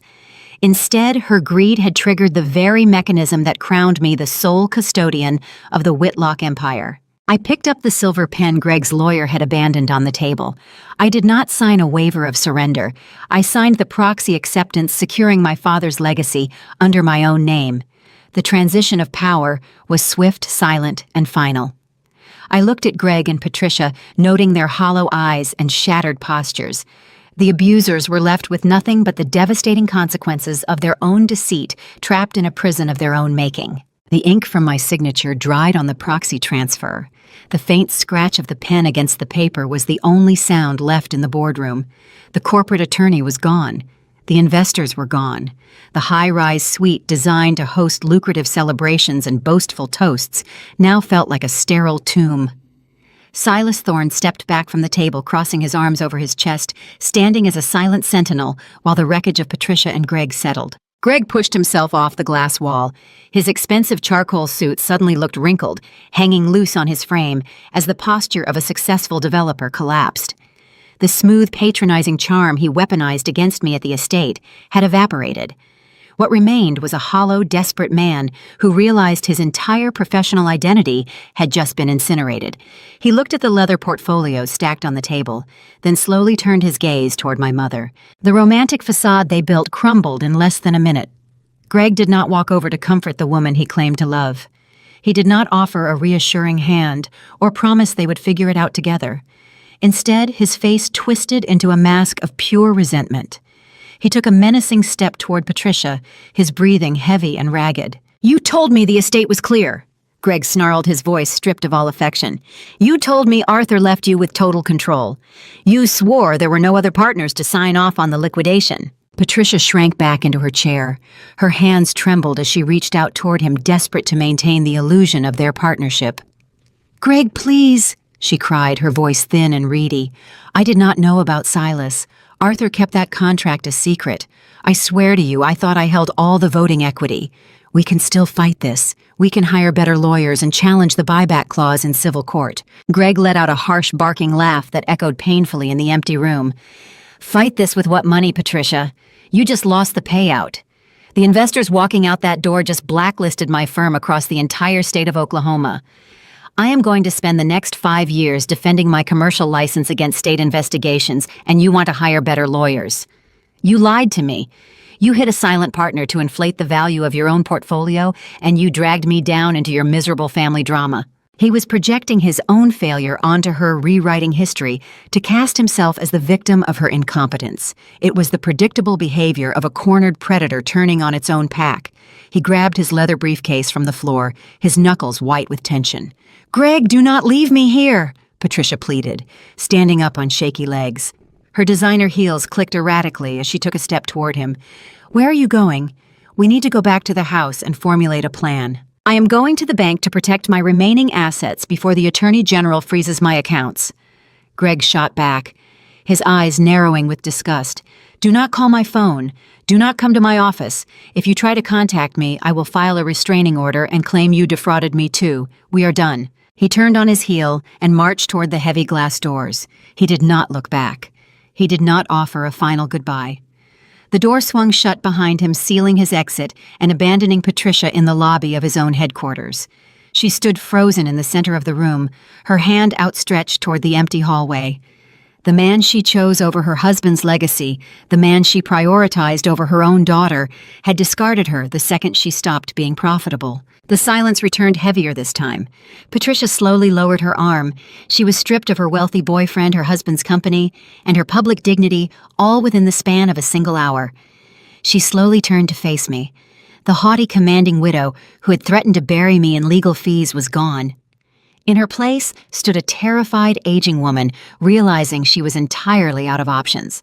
She looked at the signed proxy transfer resting near my hands. The reality of her new position set in. I was no longer the nuisance daughter she could bully. I was the majority shareholder, the chief executive of Whitlock Industrial Supply, and the sole custodian of the wealth she had tried to steal. Patricia took a hesitant step toward my end of the table. Fresh tears spilled over her lashes, ruining the last remnants of her expensive makeup. She clasped her hands together in front of her chest, adopting a posture of deep manufactured contrition. Adelaide, she whispered, her voice cracking under the weight of her desperation. Please, you have to understand, I was scared. When your father died, I felt so alone. I did not know how to manage the estate. Greg manipulated me. He took advantage of my grief and convinced me the company was failing. I was just trying to protect our future. You have to forgive me. I am your mother. I looked at her, feeling a profound, chilling clarity. I did not feel anger. I did not feel a sudden rush of vindication. I just felt an overwhelming sense of finality. She was attempting to use the biological title of mother as a shield against accountability. She wanted to erase months of calculated deceit, gaslighting, and emotional warfare by playing the victim card she had perfected over a lifetime. I stood tall, buttoning my navy suit jacket. I gathered the black leather portfolios and placed them back into my briefcase. I did not rush. I let her sit in the discomfort of the quiet room, waiting for my response. When I finally looked her in the eye, I made sure she saw the professional information security analyst, not the grieving child. You were not scared, Mom, I said, my voice steady, stripped of all emotional turbulence. You were greedy. You knew exactly what you were doing when you sent those emails to Greg 6 months before Dad even entered hospice. You knew what you were doing when you called me into the study and told me my father left us drowning in debt. You looked me in the eye and lied to my face, hoping I would surrender my birthright out of misplaced guilt. Patricia flinched, stepping back as if the words carried physical force. But we are family, she sobbed, clutching the fabric of her charcoal dress. You cannot just cut me off. You cannot throw away your own mother over money. We can fix this. I am begging you for forgiveness. I shook my head slowly. The concept of family is not a free pass for betrayal. It is not a blank check you get to cash whenever your other schemes fall apart. Forgiveness is a process, Patricia. It is not a transaction, and it is certainly not something you demand from the person you just spent 3 months trying to prepare for financial slaughter. She opened her mouth to argue to deploy another round of theatrical tears, but I cut her off. I needed to establish a boundary so rigid she would never attempt to cross it again. You stopped being my mother the day you put a price tag on Dad's memory, I told her. The words resonated in the spacious high-rise suite, carrying the undeniable ring of truth. You chose Greg. You chose the payout. Now you get to live with the consequences of that choice. The company belongs to me. The transport fleet belongs to me. You will receive the minimum baseline equity outlined in the buyback clause, and not a single cent more. Adelaide, please, she wailed, reaching out to grasp the edge of the mahogany table for support. What am I supposed to do now? You are going to learn how to live within your means, I replied, picking up my heavy briefcase. You are going to downsize, and you are going to figure out who you are when you cannot spend Arthur Whitlock's money to buy your friends. I did not wait for her rebuttal. I turned my back on her and walked toward the glass doors. Silas Thorne fell into step beside me, his scuffed leather boots matching the rhythm of my heels. He did not say a word to Patricia. He did not need to. His silent presence was a testament to the old guard of Oklahoma honor, a world she would never again be permitted to enter. We walked out of the boardroom, leaving the door wide open behind us. I did not look back at the woman weeping alone in the center of the ruined corporate suite. The air in the hallway felt lighter, cleaner, as if a suffocating pressure had finally been lifted from my lungs. The ambush was over. The empire was secure. But as we stepped into the elevator to descend back into the blinding heat of the Tulsa streets, I knew the real work of rebuilding my father's legacy was just about to begin. True justice in Oklahoma does not require screaming or shattered glass. It requires the quiet, unrelenting application of the truth. Over the next 6 months, I did not lift a single finger to enact petty vengeance against the people who tried to destroy my father's legacy. I did not need to. The gravity of their own deceit did all the heavy lifting. When you build a house on a foundation of lies, you only need to remove one pillar to watch the entire structure cave in. The silver-haired investor from the boardroom proved to be a man of his word. 2 weeks after our confrontation, agents from the state attorney general arrived at the Larson Development Group headquarters. They carried federal warrants and boxes for hard drives. The investors had filed formal complaints regarding Greg Larson and his attempt to involve their syndicate in a fraudulent distressed asset sale. The state regulators opened a sweeping inquiry into his valuation practices. I received a subpoena to provide the digital access logs and the recovered email fragments. I handed over the pristine prints in a crisp manila envelope. The investigators cross-referenced my data with Greg's internal accounting software. They discovered a staggering pattern of fabricated liabilities and deflated appraisals spanning half a decade. Whitlock Industrial Supply was not his first target. It was simply the first target equipped with a trapdoor. The state suspended his commercial real estate license pending a lengthy criminal trial. His prestigious firm hemorrhaged clients within a matter of days. The mirrored high-rise office space went dark by the end of October, the lease broken, the custom furniture sold at auction to pay mounting legal retainers. Greg was effectively blacklisted from every lucrative commercial project in the region. He traded his sleek sports car for the grueling reality of defending himself against racketeering charges. Patricia faced a different kind of ruin.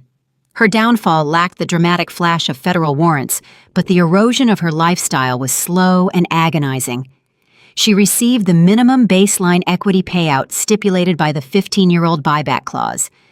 After the capital gains taxes and her outstanding personal debts were settled, the remaining capital was staggeringly thin. She could no longer afford the exorbitant property taxes, the landscaping crew, or the utility bills required to maintain the sprawling 5-bedroom estate in Broken Arrow. 3 months after the boardroom meeting, I drove past the neighborhood on my way to a vendor site.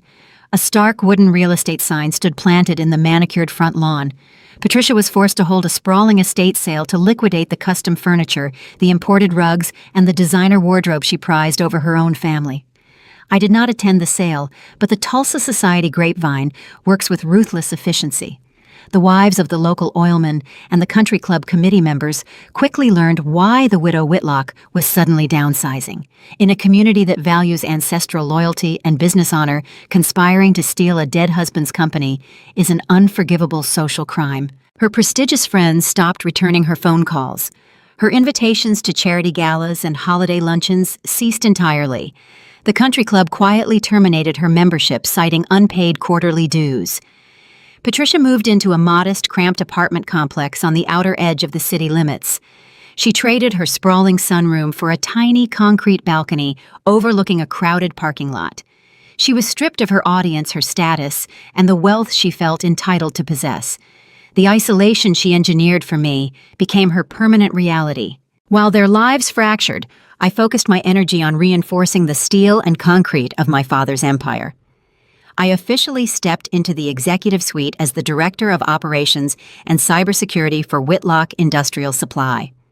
I did not just inherit a logistics firm, I modernized it. I brought my forensic mindset into the warehouse, auditing our supply chain vulnerabilities and upgrading the transport fleet with encrypted tracking software. I secured our vendor contracts behind impenetrable digital firewalls, ensuring no outside entity could ever manipulate our ledgers again. Silas Thorne remained a steadfast presence. He did not hover over my shoulder, but he offered the steady, seasoned guidance of a man who had weathered every economic storm Oklahoma had to offer. We forged a formidable partnership. I handled the digital infrastructure and the modern corporate strategy, while Silas managed the traditional face-to-face relationships with the grizzled warehouse foreman and the regional distributors. He taught me how to read the subtle shifts in the commodity markets, and I taught him how to leverage data analytics to outpace our competitors. By the end of the second quarter, our profit margins had expanded by 20%. The warehouse floor buzzed with renewed energy. The crew recognized that the Whitlock name still meant something tangible. They knew their paychecks were secure and their hard work was respected. Walking across the concrete loading dock, breathing in the familiar scent of diesel fuel and raw timber, I felt a profound, grounding peace. My father's life work was safe. The legacy he built from a rusted pickup truck would continue to provide for the community he loved. Yet the process of rebuilding a fractured life always unearths hidden debris. A quiet, persistent tension lingered beneath my new success. The ghost of my mother's betrayal still haunted the periphery of my mind. That tension crystallized into a sharp, tangible conflict on a cold Tuesday in late November. I was sitting in my father's old study, which I had converted into my primary home office. The morning mail delivery arrived.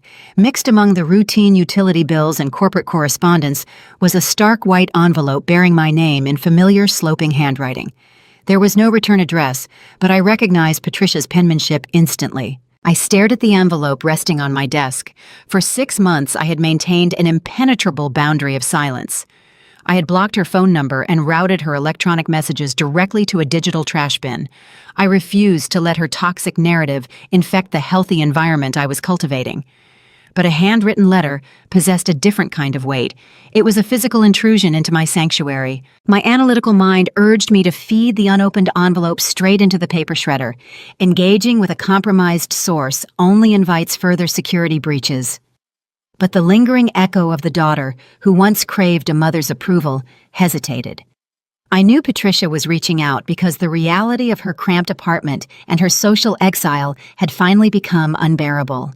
She was likely seeking a lifeline, hoping the passage of time had softened the granite walls I erected around my life. I picked up the silver letter opener my father used to keep on this very desk. The cold metal grounded me. I realized that ignoring the letter was an act of avoidance, not an act of strength. True resolution required facing the remnants of the past without flinching. I needed to read her words to confirm that the boundary I set in that high-rise boardroom was still ironclad. I sliced the envelope open, pulling out the single sheet of lined paper, bracing myself for the final manipulation she had to offer. The contents of that letter would test the limits of my endurance and set the stage for the ultimate closure I so desperately required. The handwriting on the page was shaky, lacking the confident, haughty flourishes Patricia used to employ when signing charity checks or scolding me for my practical wardrobe. The ink smudged in 2 distinct places, a calculated visual cue designed to suggest she had been crying while drafting the message. I sat back in the heavy leather armchair and read the text with the detached precision of an investigator reviewing a ransom note. She began by detailing her hardships. She described the thin walls of her new apartment, the noise of the traffic outside her window, and the biting cold of her isolation. She devoted 3 full paragraphs to mourning the loss of her former friends, painting herself as a tragic victim of Tulsa's unforgiving social circles. She did not mention Greg Larson by name, only referencing a terrible mistake that cost her everything she held dear. Then came the pivot. The predictable, familiar pivot where she attempted to shift the emotional burden onto my shoulders. She wrote that the holidays were approaching an observation meant to twist the knife of familial guilt. She stated that Arthur would never have wanted his wife and daughter to remain estranged. She invoked my father's memory, weaponizing his honorable nature to demand a reconciliation she had not earned. The final sentence was a plea masquerading as an apology. She asked me to visit her new apartment, promising that we could start over, that we could be a real family again, if I was willing to let go of the past. I finished reading the letter and laid it flat on the desk. 5 years ago, those words might have broken my resolve. I might have convinced myself that her suffering was genuine, that her plea for a fresh start was rooted in maternal love rather than financial desperation. I might have driven to that apartment, offered her a check, and allowed her to slowly re-enter my orbit. But the woman reading that letter was no longer a hopeful, naive daughter. I was the director of operations for a regional supply empire. I survived a hostile corporate takeover engineered by the very woman begging for my time. I understood that a predator does not change its nature simply because it lost its teeth. Patricia was not asking for a daughter, she was asking for a sponsor. She wanted access to the dividends she lost. She wanted the comfort of the Whitlock wealth to shield her from the consequences of her own treason. I picked up the letter and folded it neatly along its original creases. I did not feel a sudden surge of anger. I felt nothing but a cool, quiet indifference.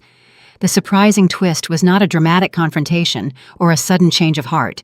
The twist was the profound realization that she possessed zero power over my emotions. Her guilt trips no longer registered on my internal radar.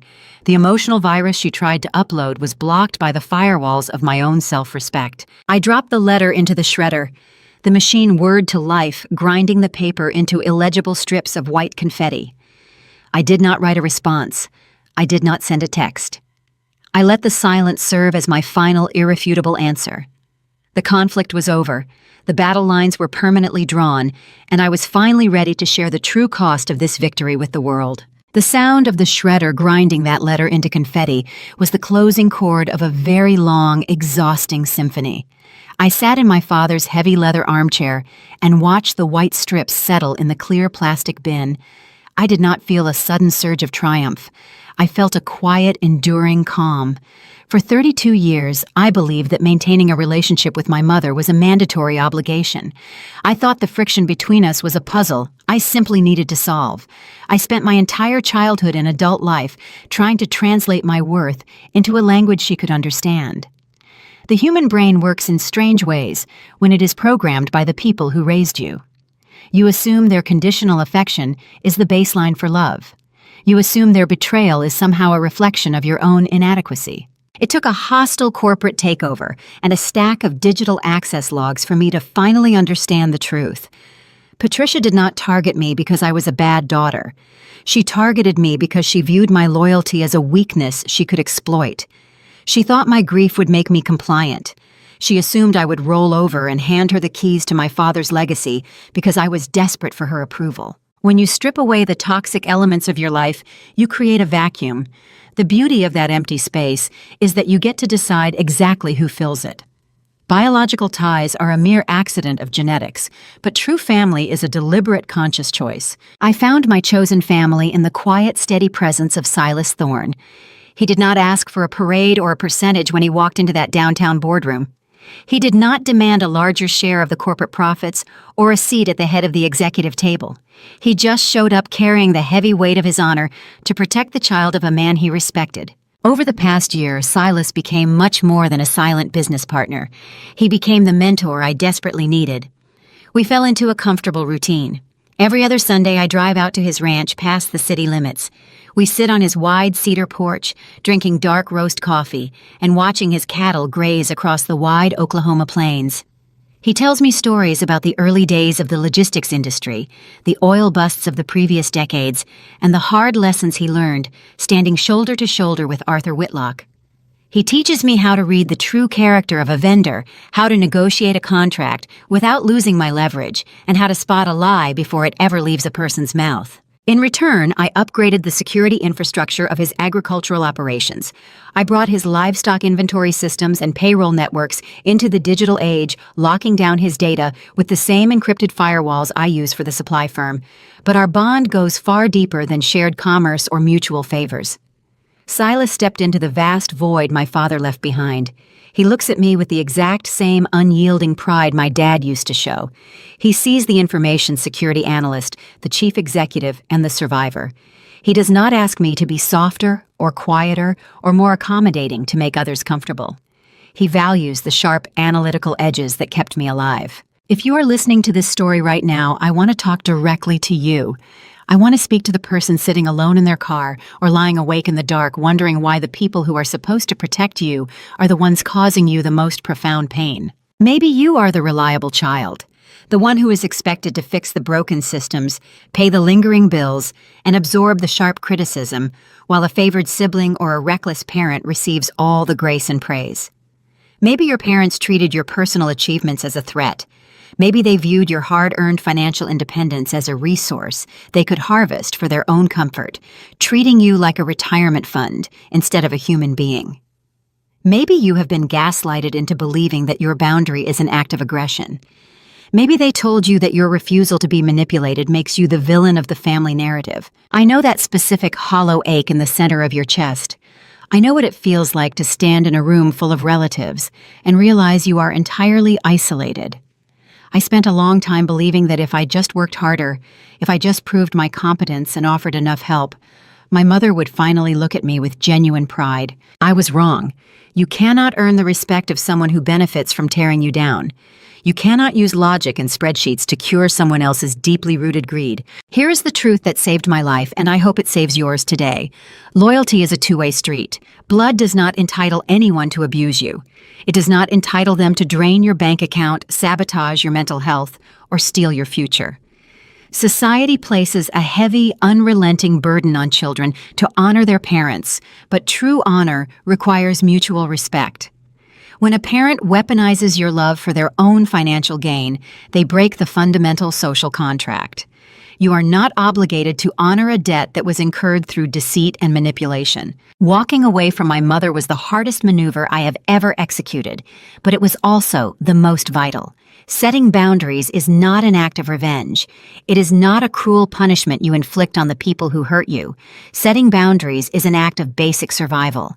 It is the defensive perimeter you establish to protect your own peace and secure your own foundation. When I fed that manipulative letter into the shredder, I was not trying to hurt Patricia.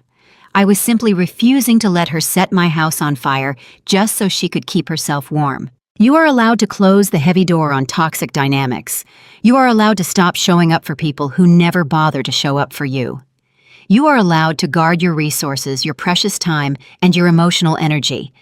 Do not let anyone convince you that protecting your life's work is a selfish act. It is the ultimate act of self-preservation. I often look back at the young woman who stood near that open grave in the suffocating July heat, feeling isolated and adrift while her mother plotted her ruin. I wish I could tell her that the storm was rapidly approaching, but that she already possessed every forensic tool required to weather it.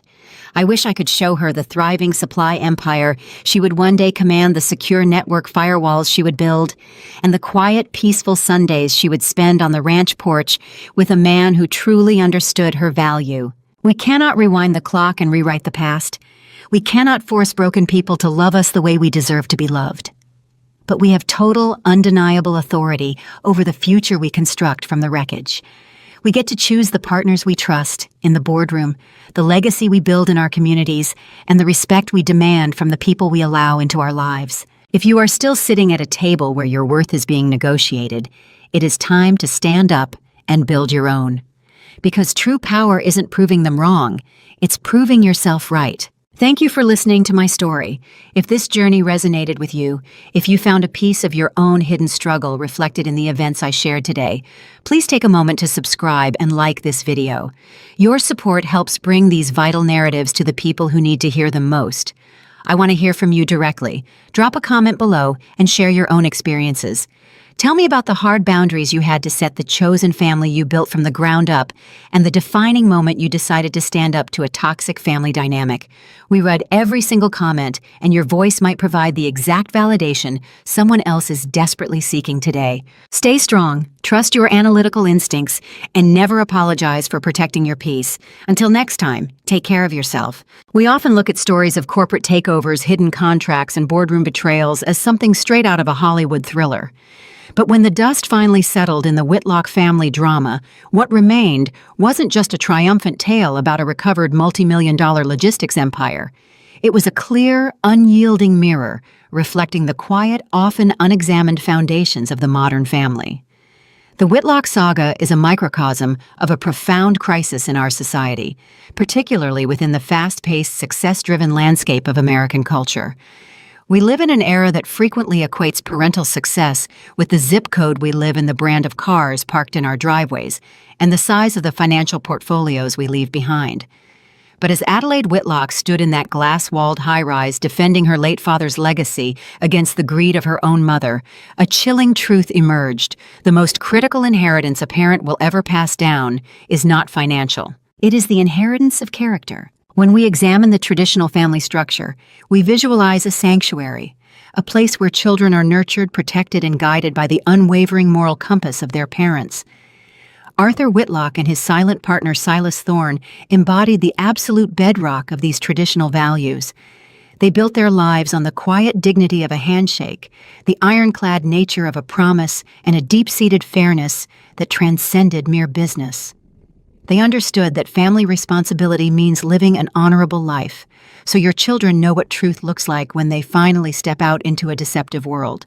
Their legacy was not just a fleet of trucks.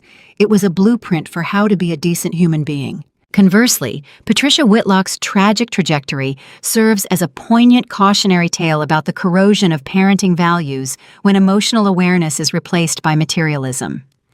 In a culture that increasingly celebrates individualism and the pursuit of superficial prestige, Patricia became blinded by the mirage of the elite. She transformed the sacred bond of motherhood into a transactional ledger, willing to sell her husband's sweat and her daughter's birthright for the fleeting validation of high society. She forgot the most fundamental rule of raising a family: love must be a sanctuary, not a condition. The title of mother or father is a sacred responsibility to guide and protect, not a license to manipulate or exploit when the child no longer serves the parent's ego. This brings us to the profound necessity of emotional awareness in child rearing.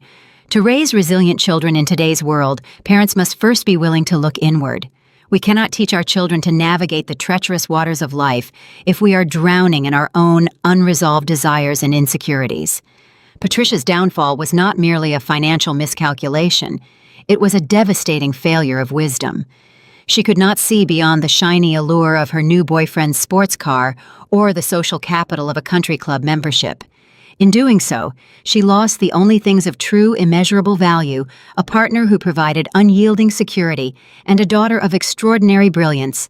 Parenting requires the wisdom to awaken from the intoxication of material wealth and recognize that a signed contract or a bank statement can vanish overnight. But the emotional safety we build with our children is the only legacy that endures. But what happens when that safety is fundamentally breached? This is where Adelaide's story offers its most powerful, yet difficult long-term lesson: the courage of boundaries. There is a common misconception, often rooted in traditional family ideals, that being a loyal daughter or a good son means enduring endless toxicity out of biological obligation. We are taught to forgive, to keep the peace, and to absorb the blow just to maintain the picture-perfect holiday dinner. But Adelaide teaches us that true emotional intelligence and true fairness sometimes requires wielding the sword of truth against the people who raised us. Her resilience in the boardroom was not an act of petty vengeance. It was an act of profound self-preservation and moral clarity. She did not scream, she did not match her mother's hysteria. She simply presented the irrefutable facts. In doing so, she demonstrated that setting boundaries is an act of deep fairness. It stops the cycle of abuse. It halts the accumulation of further harm. Sometimes the most loving thing a child can do for a parent who has lost their moral way is to refuse to participate in their delusion. It forces accountability. Adelaide's ability to shred her mother's manipulative apology letter at the story's end was a masterclass in emotional liberation. She forgave the past by letting go of the burning anger, but she fiercely protected her future by refusing to grant a toxic presence a second chance to burn her house down. As we navigate our own journeys of raising families, guiding children, and striving to be better partners, we must treat our homes as a training ground for the soul. The dinner table, the quiet conversations before bedtime, the way we handle our own failures in front of our kids. These are the moments where real wealth is transferred. If we lead with honesty, model genuine fairness, and cultivate emotional awareness, we give our children the armor they need to survive the predators of the world. We teach them that they are inherently worthy, not because of what they earn, but because of who they are. Stories like the Whitlocks remind us that the human experience is complex, messy, and beautifully resilient. It takes a village to share these lessons, to remind one another of what truly matters when the noise of the materialistic world gets too loud. If you find value in these reflections, if you believe in the power of unearthing the deeper meaning behind the drama of our lives, please take a moment to subscribe and follow Still Drama Stories. Join our community as we continue to explore the intricate, sometimes heartbreaking, but always enlightening landscapes of family resilience and personal growth. Ultimately, the saga of the Whitlock family leaves us looking inward. The shredded confetti of Patricia's final letter, resting in a plastic bin, isn't just the end of a corporate dispute.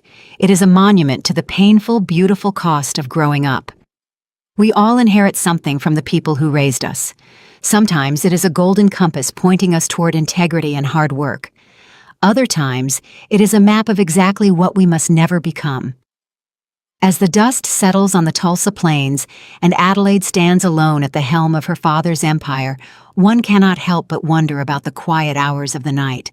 When the boardroom is empty, the ledgers are balanced, and the armor finally comes off, do the ghosts of the family we had to leave behind ever truly stop knocking at the door?